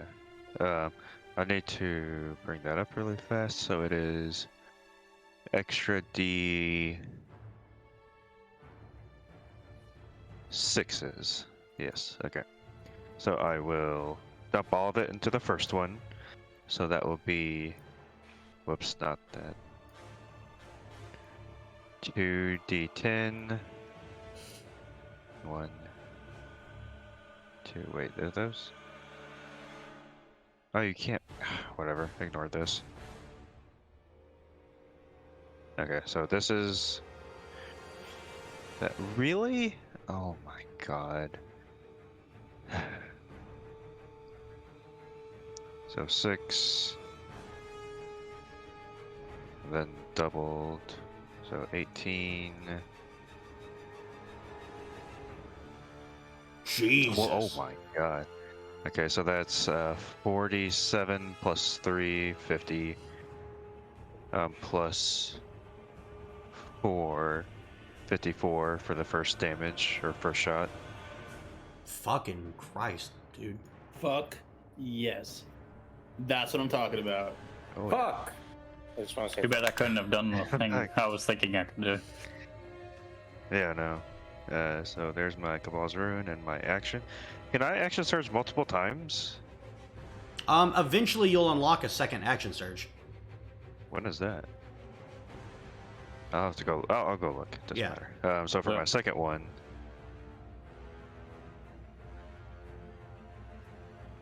double the. Okay, so 13 damage for the second one. 13. Got it. Then I will be done. So that was a bunch of damage. He is bloodied. That was Yay! Oh yeah. Making it Bran's turn. Well, actually no. Legendary action. I knew he was gonna say that. So he goes, he looks at you, Bran. There were a lot of people here before. They're mine now. Before he does this, I can use a bonus action anytime, right? No, you have No. it's a Or is reaction. it only on my turn? Okay. Yeah. That's what I was thinking. Alright. So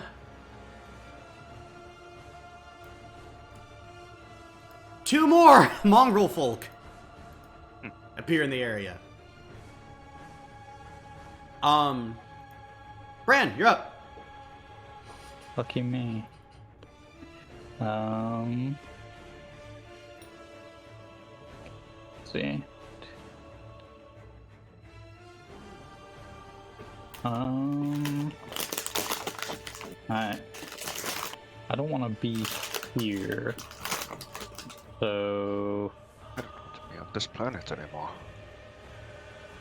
think.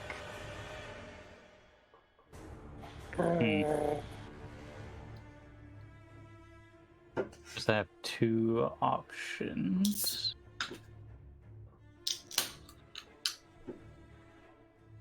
And I like this one better, I think. So I'm gonna use my bonus action. I'm gonna cast. Actually, yeah. I'm gonna cast Misty Step here. Okay. Then I'm gonna go ahead and do something like so, I suppose.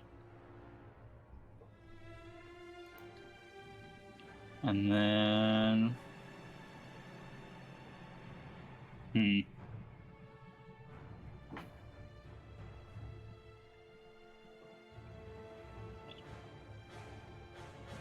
so many options. I'm just going to sharpshooter him twice. Okay. That is 18 plus 5, so 23 to hit on the first one. 23 to hit on the first one. That'll hit. And that is a 21 on the second. That'll just hit. And you're still using your class feature improvement, right? Yes. Okay. Sure. So Yeah. your favorite enemy has vulnerability to all your attacks. Alright. So, on the first roll, that is a 7. So is it all damage? All Just damage. All the damage Okay. you deal this turn gets doubled. Okay, so that, I'm gonna get to do lots of math here, boys. Math is good. Yeah. So that is 7 plus 6 plus 5 plus 4. I'm gonna be breaking out the calculator. 7 plus 6 plus 5 plus 4. And then the second doesn't get all the fancy extra stuff. And then that's plus 9. I think I screwed up. What did I say? 7 plus 6 plus 5 plus 4. Oh my gosh. I'm really on the struggle bus right now. Plus 9. And then sharpshooter does plus 10, right? Yeah. I haven't used it in a while, so that's plus 20. Yeah.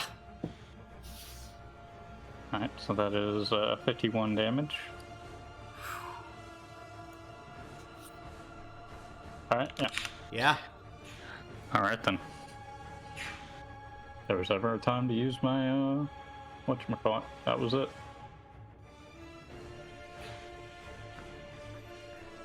All right then. So, is that your turn? What's Echo doing? Guess we'll go kind of rope it up with this guy, Okay. and she will maul out at him using Apex Predator. Okay. And that is a 18 to hit. 18 will hit. Then she will do 17 damage to it. 17 damage to which one's 2? Got it. Whew. So she takes a big chunk out of it. In fact, pulls one of its more useless limbs that seems to have just been grafted onto its body and rips it off. And I think that will be all for now. Okay, so on the end of your turn, it's going to use its special legendary action that happens only once it's bloodied. Oh boy. I need to do a count. I thought there would only be 5 of you. There's 6 of you. Dwbar, you're 1. Lubo, you're 2. Remember this number. Jules, you're 3. Echo is 4. Bran, you're 5. And the High Templar is 6. Do y'all remember your numbers? Yes. Yes, Papa. Yeah. That didn't land in the tray. Good job. There we go. Okay.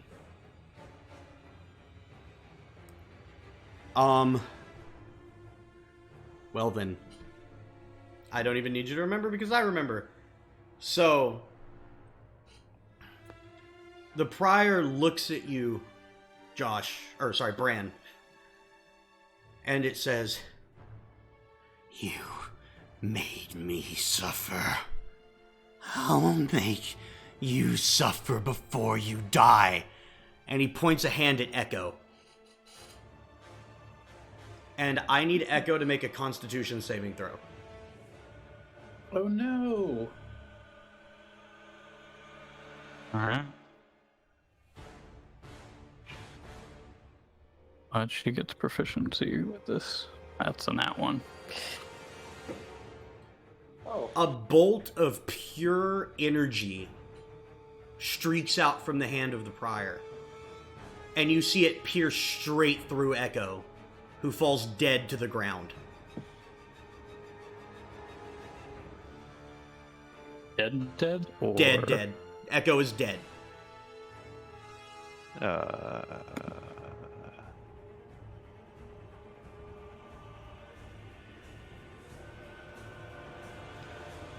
All right. It is now the Prior's turn. Well, I feel like you can't just say an all right after that. So there's nothing I can do. Not unless you can revive the dead.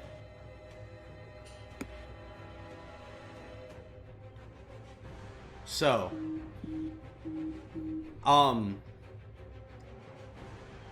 that is going to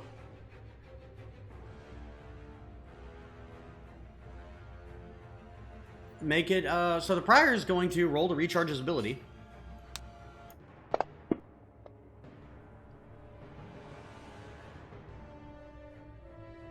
So, it did not recharge its ability, so it is just going to make its swings at the High Templar.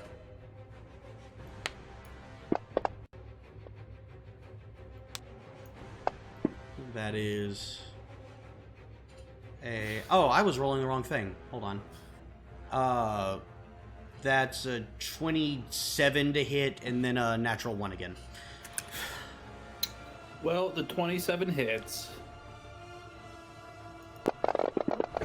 I did the stupid thing again. Sorry, hold on.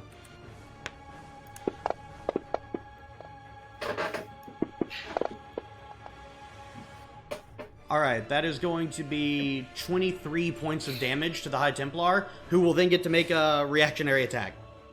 What kind of damage is it? Just magical slashing? Yeah. Okay. It is going to make a Halberd Attack, and 12 will miss. Alright.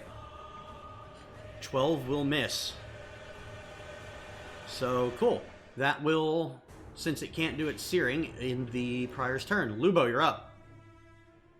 I'm gonna come up here, and I'm going to attempt to hit it with my slashy slashes. Badoo. One is a 17, and one is a crit. Okay, then. Fuck yeah. It's so like being able to crit on a 19 feels so good. Yeah, bet. Okay, so I'm going to roll my weapon damage separately. I'll do that separately. So that's those two are for a smite, and then this is for the spiritual. So it's gonna take lame damage. 12, 14 damage, and then 10 slashing, so 5 slashing. Okay. So 19, 28 damage? No, 38 damage. 30? Fucking shit. Alright. And then my spiritual weapon is going to come over and attempt to just slash her in the face. And 13 will miss. Yeah, unfortunately. But then I am done. Okay. That will end your turn, and it's going to use a legendary action to... Man, it needs to do something about this. I need the High Templar of Dust to make a con save. Okay. Also, just a reminder, I don't know if it's come up yet, but the thing cannot regain it. Yeah. Okay. Con save... Ooh, that's pretty good. It's probably really good at these. Con 21. Yeah, it succeeds, and it is not blinded. Okay. So, Jules, you're up. I need you to look at disc and answer me if you can.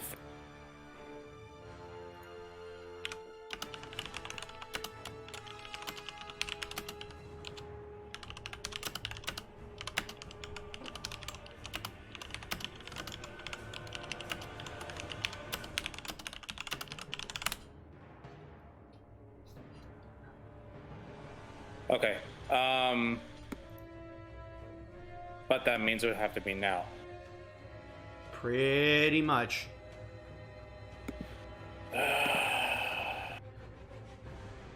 I'm going to run this way. Okay. And I'm going to look at sort of the party. See, I was saving this for someone, but Echo's one of us, so... And I'm going to pull out from my pouch the life stone. Okay. The life And I'm going to flip Echo over, and I'm going to shatter the life stone into Echo's chest. So, as you do, the stone turns to dust over Echo's body, and then all that dust seems to fill in to the wound that was made. And we are undergoing a very... Hold on, I need a book again. Holy crap. It's happening. I've been messing up. I forgot about some extra damage I've been doing. How much extra? I should be adding 6 to every attack. Which is just my like proficiency. No. No. I believe... Oh, shit. Hold on. There we go.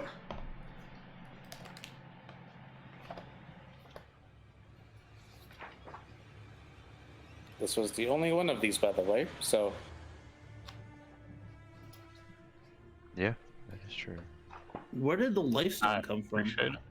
Feel free to tell the story. Maybe once we deal with Homeboy Yeah. and his Tweedledee and Tweedledums.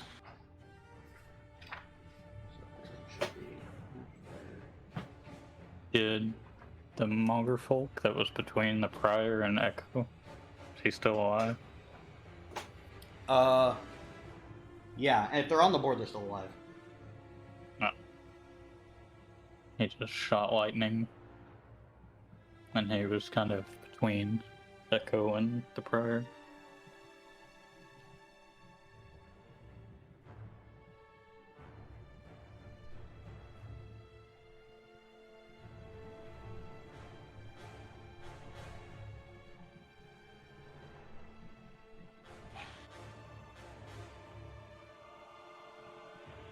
Alright, so I have to do a check. Leonce? No, this is a quick resurrection, so it doesn't work that way. Have the dice for it.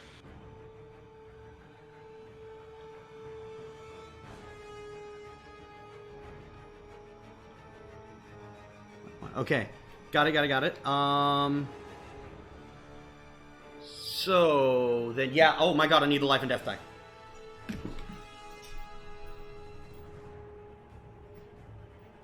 It's right here. Fuck.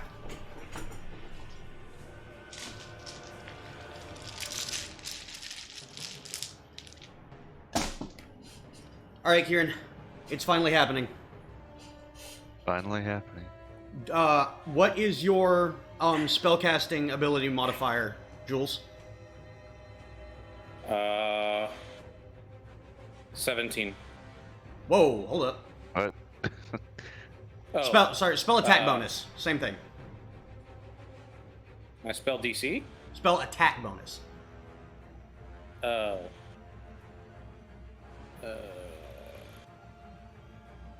We'll be on the same page. It's charisma plus proficiency.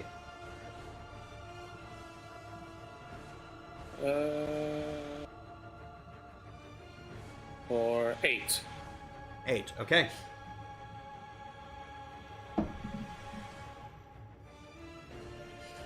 Hold on.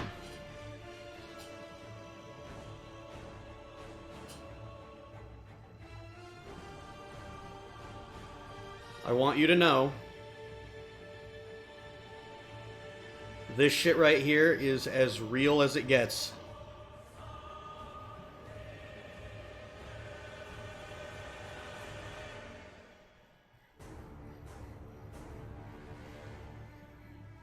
It's not letting me share the picture right now. Oh well. So as the lifestone begins to permeate the wound of Echo, the dust settles and there's just a brief pause when the glow fades, and Jules and Bran, you're just left there looking. And there's no movement. And then you see Echo take a deep breath.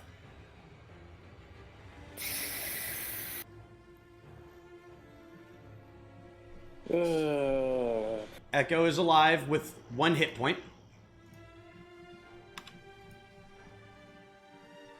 Better. Alright. Certainly better than the alternative. So, Jules, that was your action. Do you have a bonus action you want to do? I didn't think we'd get this far. Give me a second.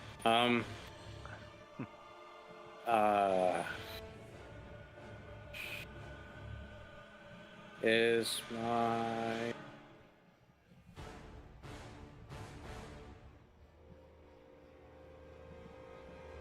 As an action? God damn it. You won't let me use 2 actions for... Because I did something really cool? No. No? Okay. That's something really cool.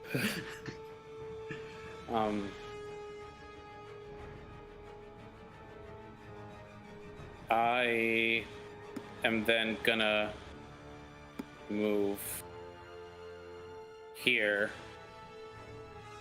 Okay. and sort of smash the Titan Stone knuckles together. And That is a bonus sort of- action. Yeah. And sort of try to get the attention of the mongrel folk. Okay. Like, hey, fuckhead. Just... Alright then, so... does it do what I think it's doing? I tried it once and I don't know. You tell me. Okay, hold on. I need to have a quick look-see at that. I will be right back. Yeah, sorry, guys. This combat's crazy. No, it does not do that. Yeah, I figured it didn't. That was more for flavor, but Okay. sort of getting the attention of the mongrel. Yeah. So, go ahead. Since you're trying to get its attention, go ahead and make a performance check. Performance in this economy? Oh, God, what the fuck is?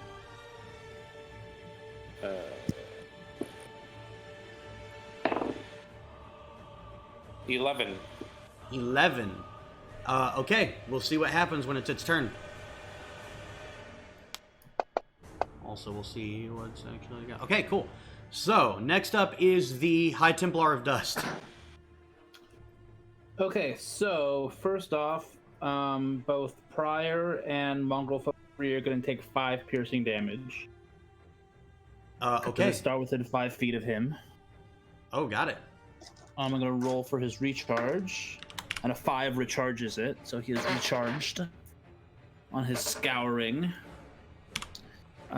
He is going to teleport to the other side of the Prior. Straight through, so I want him to travel through Mongrel Folk through Mongrel Folk 3 and the Prior using his scour. Got it. So they're gonna have to make a DC 15 con save. All right, let me go ahead and there's for the Prior, and this one's for the.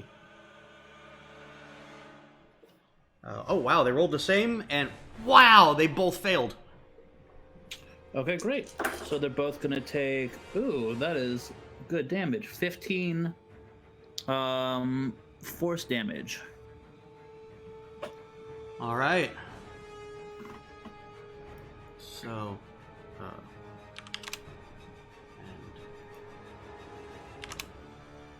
all right then.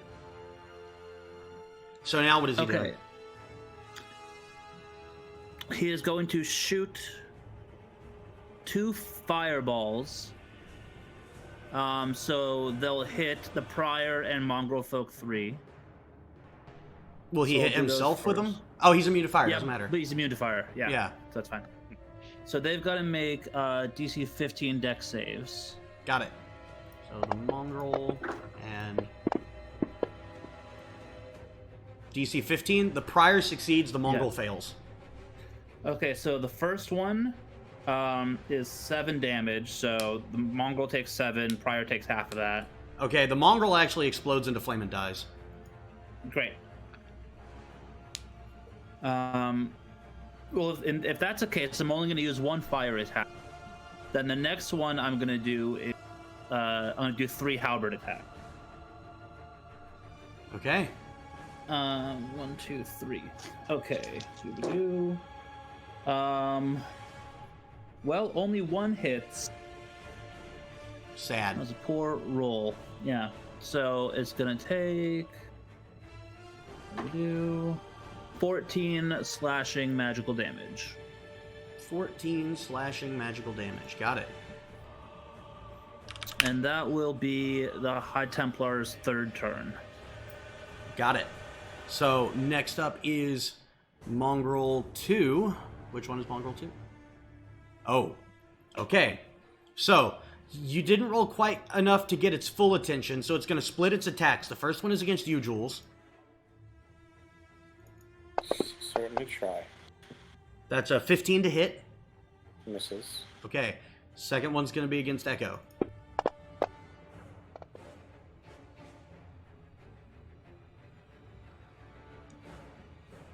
And That is a natural 20. oh, it hits. Down again. So that's 5 points of damage. It's not enough to insta-kill, But Echo is unconscious.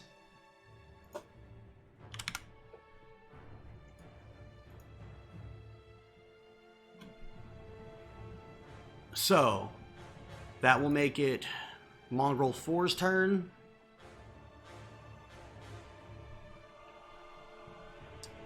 Which, yeah, so 1, 2, 3, 4 moves to the closest thing and attacks. Both attacks at you, Dwbar. Sure. That's a miss. And a miss. Yeah. Alright. And then Mongrel 5. Closest thing and attacks, which will be the High Templar. Which is a miss. And a miss. Cool, they're not useful today. Dwbar, you're up. Alright, I will switch over to my sniper and take a couple shots. Okay. Be shot, reload, shot. First one. Okay, that misses. Second one, 21. Second one is 21. Okay, that will hit. The second one hits. Okay, so 2d12. Ooh, that's average, I guess. Let's see. 20 total damage. Okay.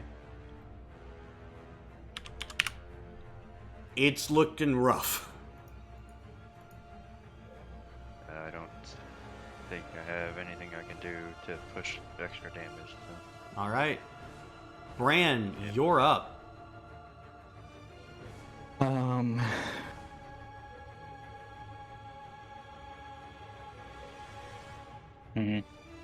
Alright, first thing I'm doing, I'm going here. I'm gonna use my action to feed Echo a healing potion. Okay. 4d4 plus 4, I believe, for healing. Or 2d4 plus 4. 2d4 for a regular potion. Yeah, 2d4.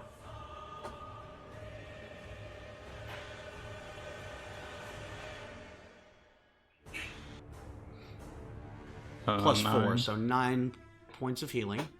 So Echo is alive again. Technically, she should have rolled a death save at the start, but it wouldn't have mattered. So there we go. Alright, Because even if she crit failed, she'd have only failed 2 death saves, and then you'd have healed her. Yep. Alright, alright, and let's see.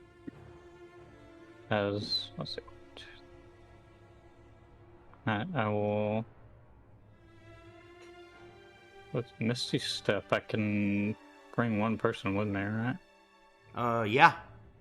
Alright, then I will cast Misty Step again as my bonus action, and I'm gonna put Echo kinda behind this tree, Okay. trying to give her some cover. I will say that while she is there, she will benefit from partial cover. Oh. We'll put there. That works.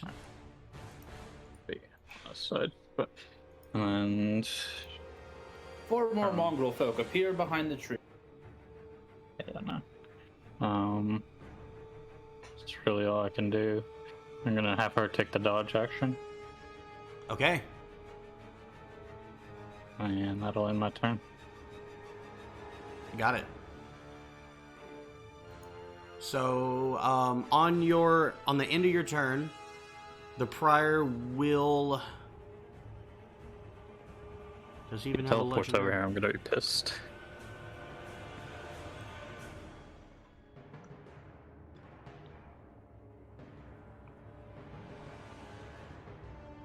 Trying to decide what the Prior would actually do.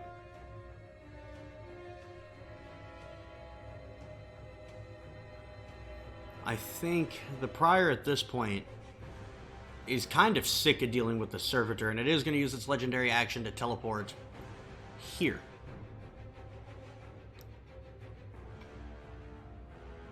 So, and now it is its turn, and it is going to make both of its greatsword attacks at Dwbar. Bring it back. I'm gonna use my Sentinel ability. Okay.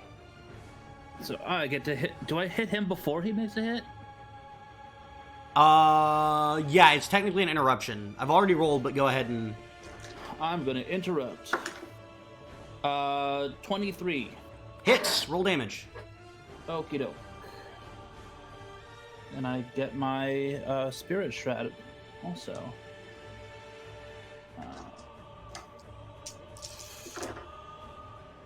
Oh, this is pretty good.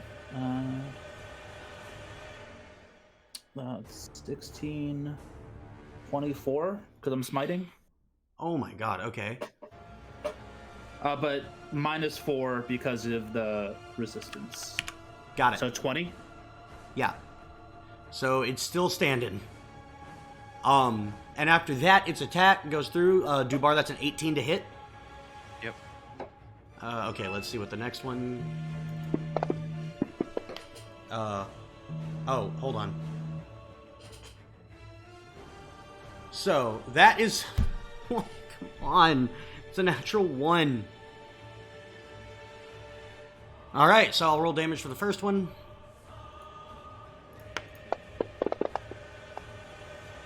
Which will be 18 points of damage, Dwbar. Yep. And So then I you're take- gonna get a reaction attack against it. Oh, I was clicking the wrong thing. 1 second. 0. And 10 wound. Okay, so... I think this is worth it. I'm deciding, like, if I should roleplay or not. I guess I should. Yeah, you should always err on the side of roleplay. What are you thinking? I will drop the grenade at my feet. My remaining grenade. Alright. What? Okay. Dwbar, go ahead and make a dex save. What's the DC on that again? You said it's a fireball, like equivalent to a fireball. So, what would I use? Oh, 8. so it's a dex save. Well, what would this? So it'd be 8 plus. Do I use proficiency plus intelligence? Are you proficient in dex? No. For For your spell save DC, it'd be intelligence. So yeah, your save DC is 8 plus proficient, or 8 plus intelligence plus proficiency. Well, the order doesn't matter. That's fine. Yeah. So that'd be 12 plus 5, so 17. Okay, so DC 17 dex save that you and the prior and a mongrel have to make. And I critical failed. Wait, how are you? Do we skip me? Do we? What? No, this is the prior nat 1 then attack. Yeah, So Oh. So you're just not wanting his not one. yeah, he's reacting whoa. to his nat 1. Yeah. So, everyone failed. okay. So go ahead and roll damage. What is the damage on a fireball? I don't. Does anyone here have fireball? 8d6. Yeah. 8d6. Okay. I know, I rolled it on Thursday. It didn't land in the tray. Oh yeah, it did. Okay. 20. 24. Do I add modifier? No, it's a spell, so it just was quotes. It quotations. It's a spell. I'm at 34 wound. You roll 8d6. No, I- it's 4d6. I would ask, how do you want to do this? It says, at least on here, it says a target takes 8d6 fire damage on a failed save. Yeah. Oh, it's 8? I only wrote 6. Yeah. 8. Okay. Yeah. Is that, do I need to, or? Oh yeah. No, you need to roll 2 more because I need to know how much damage you're gonna take. Oh, sure. So 7 So more. 7 more. So 41. 31. So the explosion goes off, and you all hear a telepathic voice in your head. No, no, no, no, no! Not like this! And you see, as after the initial explosion, the prior himself begins to glow. And I need Dwbar and Lubo to make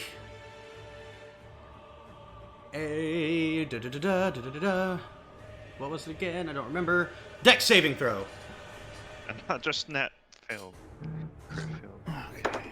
Don't do it again, please. That's better. 19. 19. 9. Okay, Oh, so sorry, 14. you Don't both you fail. get +5? Don't you get +5 from the? Yeah, For no, those things? 14, including the +5. What about Oh, you, then Dwbar? plus Did you five. include it? No, I did not. So that'd be 24. Is he? He's not. Is he within 10 feet? No. He's Oh, within no, 10 feet. no, he's not. 5'10". He's just out of 10 feet. Oh. So you both fail, and we'll take Yeah. I'm dead. 33 points of damage. I am not dead. Very hurting. Yeah, very, very much. And in a gout of bright light, brighter than you've ever seen, but with streaks of black and red, the prior explodes in front of you, leaving a small crater where he was standing.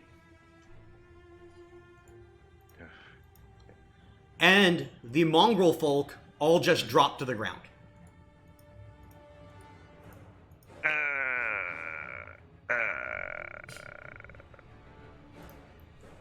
Did we do it? Well, thank God you're not dead. Yeah, I feel like it though. I am going to thank the High Templar. I'm going to get down on one knee and acknowledge his incredible assistance. So, one second, let me just finish deconstructing this. The High Templar turns to face you, Lubo, and it just does a bow to you. Concordant, your actions have been seen. Never doubt, you are not alone. And then it just turns into dust and blows away with the wind. Okay. He didn't have any heals, did he? Before he. Okay. Bye. He did not. I've got some heals, though. More for you guys, but yeah. Yeah. Okay. Yeah, I've got some heals if who needs healing. You I two. mean, I had a literal bomb go off next to me and You echo guys lightning see to the face. So. You guys see as Dwbar standing next to where the prior was, is just covered in black soot. Just cartoon hair up. Yeah.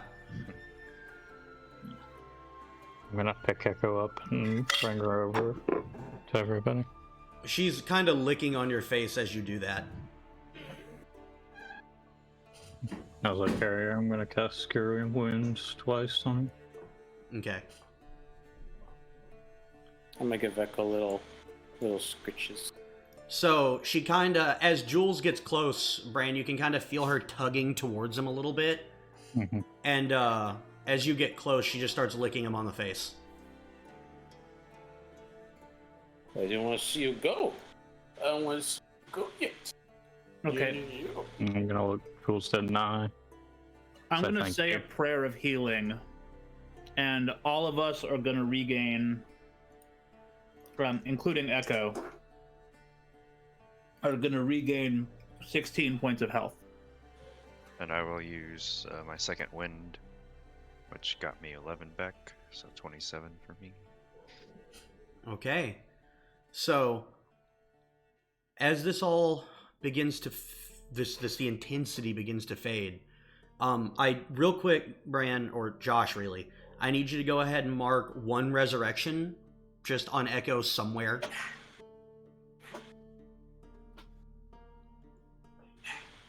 Because in case you guys don't know the rule set that I'm using from Matt Mercer's book, each time you get resurrected, it becomes harder to get resurrected.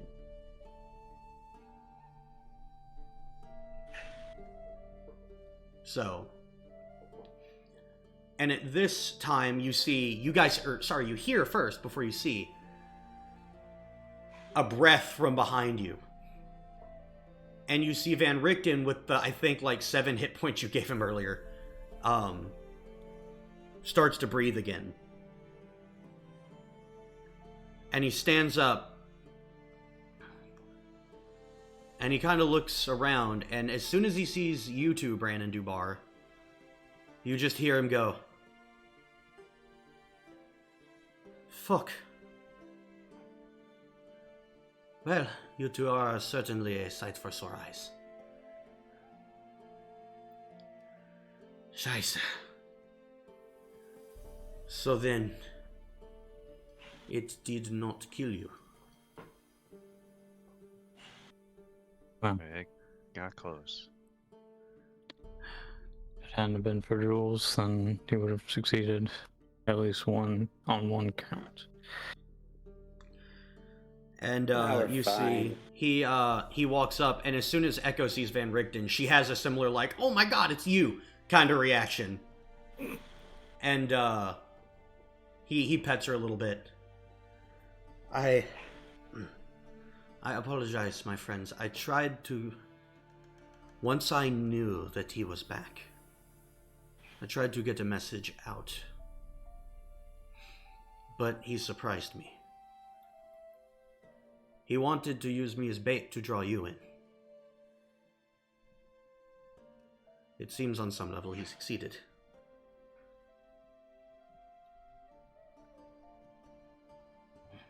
Unlike last time, I don't think he'll be coming back anytime soon. So it would seem. Really quick out of game. He hasn't met Jules or Lubo. No, he has not. No. Yeah. So, as you kind of bring that up, he looks and he goes, "I see you've made new friends." Just Yeah, wave. They come in handy from time to time. Yes. I will miss the old one, especially the old ones, especially the short hairy one. He was funny. Yeah, we don't know where he's at, but Well, probably causing trouble somewhere. almost certainly. At least you two are safe. You three. I'm sorry, Echo. Are safe. Well then. There is... I hate to be straight to business. I would love to catch up. Maybe there should be a time. But for now, there is something you need to know. And you see him walk to the Prior's crater. And he reaches down. And he picks something up out of it. And he says, "I discovered the Prior was back whilst investigating another group." And he holds up the item, and it's a red hand pendant.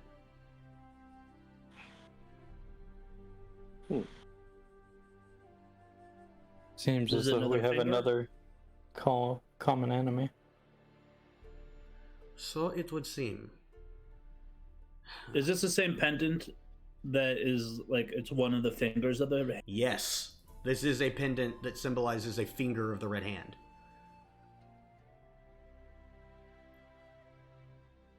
Wait, a Motherfucker. finger of the red hand? Yes. Yeah, Oh. it's 5. We've killed 2. I think this is number Three more? 3. Yeah. The spider. Uh, The tiefling and the underdark. Attack. A check, correct. Much. Now this. So, strange that fate would so constantly bring together a warden and a member of the Red Hunt. But I will not complain. So, friends, is there a place that we can talk more? Somewhere nearby? We were on our way home, but kind of got caught up in all this. Home. You have a home now. No. Hopefully it's not like our kind of, what would you call this? This isn't our A home, but village. yeah, Home of Well, your I mean- friends. yeah. I'm sure we could find a place. Well, how much is even left to the town? It's gone. And as you're looking around at the town, Van Richten chimes in and he says, The attack came quickly. He ambushed me first, as there was very little I could do. A few others tried to attack. There was a knight here. I do not remember his name. He immediately, instead of fighting, he gathered as many as he could and he went west. Me and another, a large blonde man, we tried to defend as much as we could. I don't know where he is now. Sildar? Torsten. Huh. Well, we have a place we can talk, but first, let's go look. If nothing else, Torsten was our friend. A warrior. Then we shall find him. And as you guys begin to scour the town, you get the sense anyone who survived fled at like minute 1. No one who stayed in this town lived. And after a moment, Van Richten leads you to where he was fighting the prior, and you do find the deceased body of Torsten. I'm gonna use my wand of magic detection to see if there's any magical stuff around.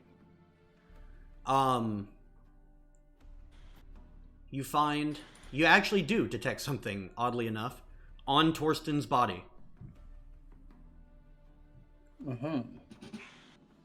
How long has he been dead? It looks to be 13 hours or so. Okay. Like the initial attack, pretty much. Right. Okay, well, what's he got? So you look down and you see one of his axes, which, by the way, is bloody as hell. Not with his blood. Is actually magic. He was a brave man.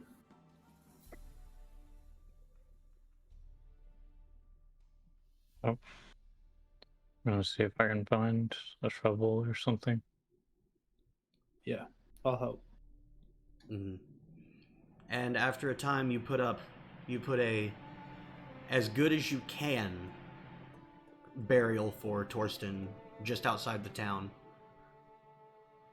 And as you finish up, there's just this moment, and then Van Richten chimes in again. Friends, I am sorry to again rush the situation, but this was just a preliminary attack. I came here after discovering the Red Hand have an army. A large one. It's headed this way, and if what I have learned is true, it is not going to stop here. It's going to keep marching west.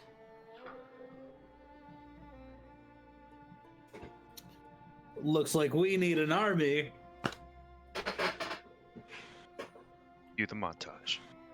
And What did we got? that is where we will end the game for today. How the Oh boy. Ugh. That was a combat. Yeah. Way to bait it out on me. It might not have worked. I mean, honestly, there was a save. I'm still confused. I felt like I was paying attention, but it was just like all of a sudden Echo died. No, nothing. Like So, I don't want to pull too much behind the curtain. Suffice it to say, the prior was a very powerful angel that had access to very powerful spellcasting. No, I understand that, but if I remember right, there was no like damage roll. I don't No, remember that there part. wasn't. Oh, power word kill. One could safely assume such a thing. Okay. It was a one-time use that was going to trigger when you bloodied it. He would use it one time, random target, and maybe it worked, maybe it didn't based on the save. And it just, this is how the dice rolled. Thank God it wasn't me. I was Yeah. terrified about that, by the way. Yeah, because we don't fucking know what that was. No. What was that? Yeah.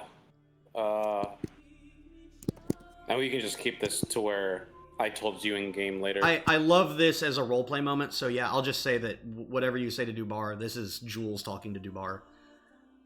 Remember when we went to go... Remember when I was late? When we first got to Gatshaw? And we were going through, and I had to use the restroom, and then I was late, and then I came back running through the hallway. I mean, to be honest, no. You guys were about to go into like a tunnel, and I came barreling back because I used the restroom. And you guys pissed off the guard earlier up the stairs. Anyways, I knew we were going to go into the Valoran, and, you know, we had us, and we had your brother. I didn't want to take any chances, so I made a trip back to your buddy who sells a bunch of arcane stuff. Yeah. And I... Don't be mad. I traded something. The sphere. No, I still have that. One Frostbrand sword. So that's still down there. Frostbrand.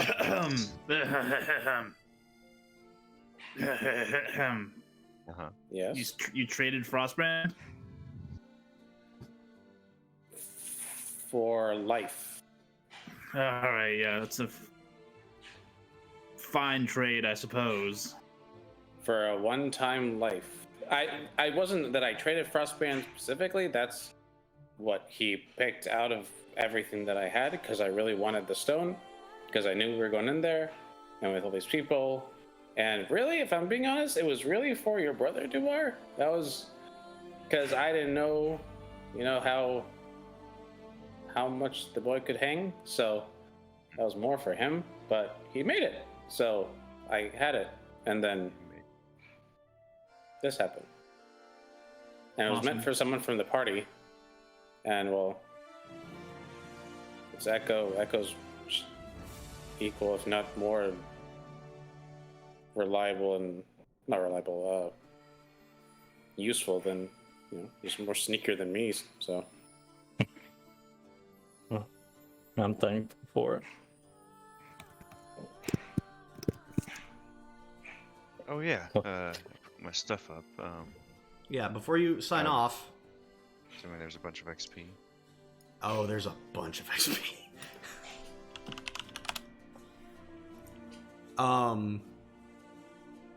Add 20,000 Each or total? total. Okay, so 5k each. No. Like, No, I each of us? always tell you the number to add. Don't worry about dividing it. I will just tell you the number to Well, add. That wasn't always the case. No, that's true, but I told you that last time, so I know. Alright. It's been like fucking 3 weeks. that's fair. But yeah, add 20,000 to what you've got. 12. I just realized it was Huh. 12. It's 21, but Yeah, fuck. You're right. I was thinking 12. I know you're having fun typing 12s, but So that's 81,000. Are we level 10? I think that does it. We level up? I think Oh, so. Hold on. double check. Let me get the Again? player's handbook. I mean, that's a pretty big boss. Did you already find it, Kieran? No, I can, but still 10 or 11. 10. 10 is 64. 11 is 85. Oh god, we're almost 11.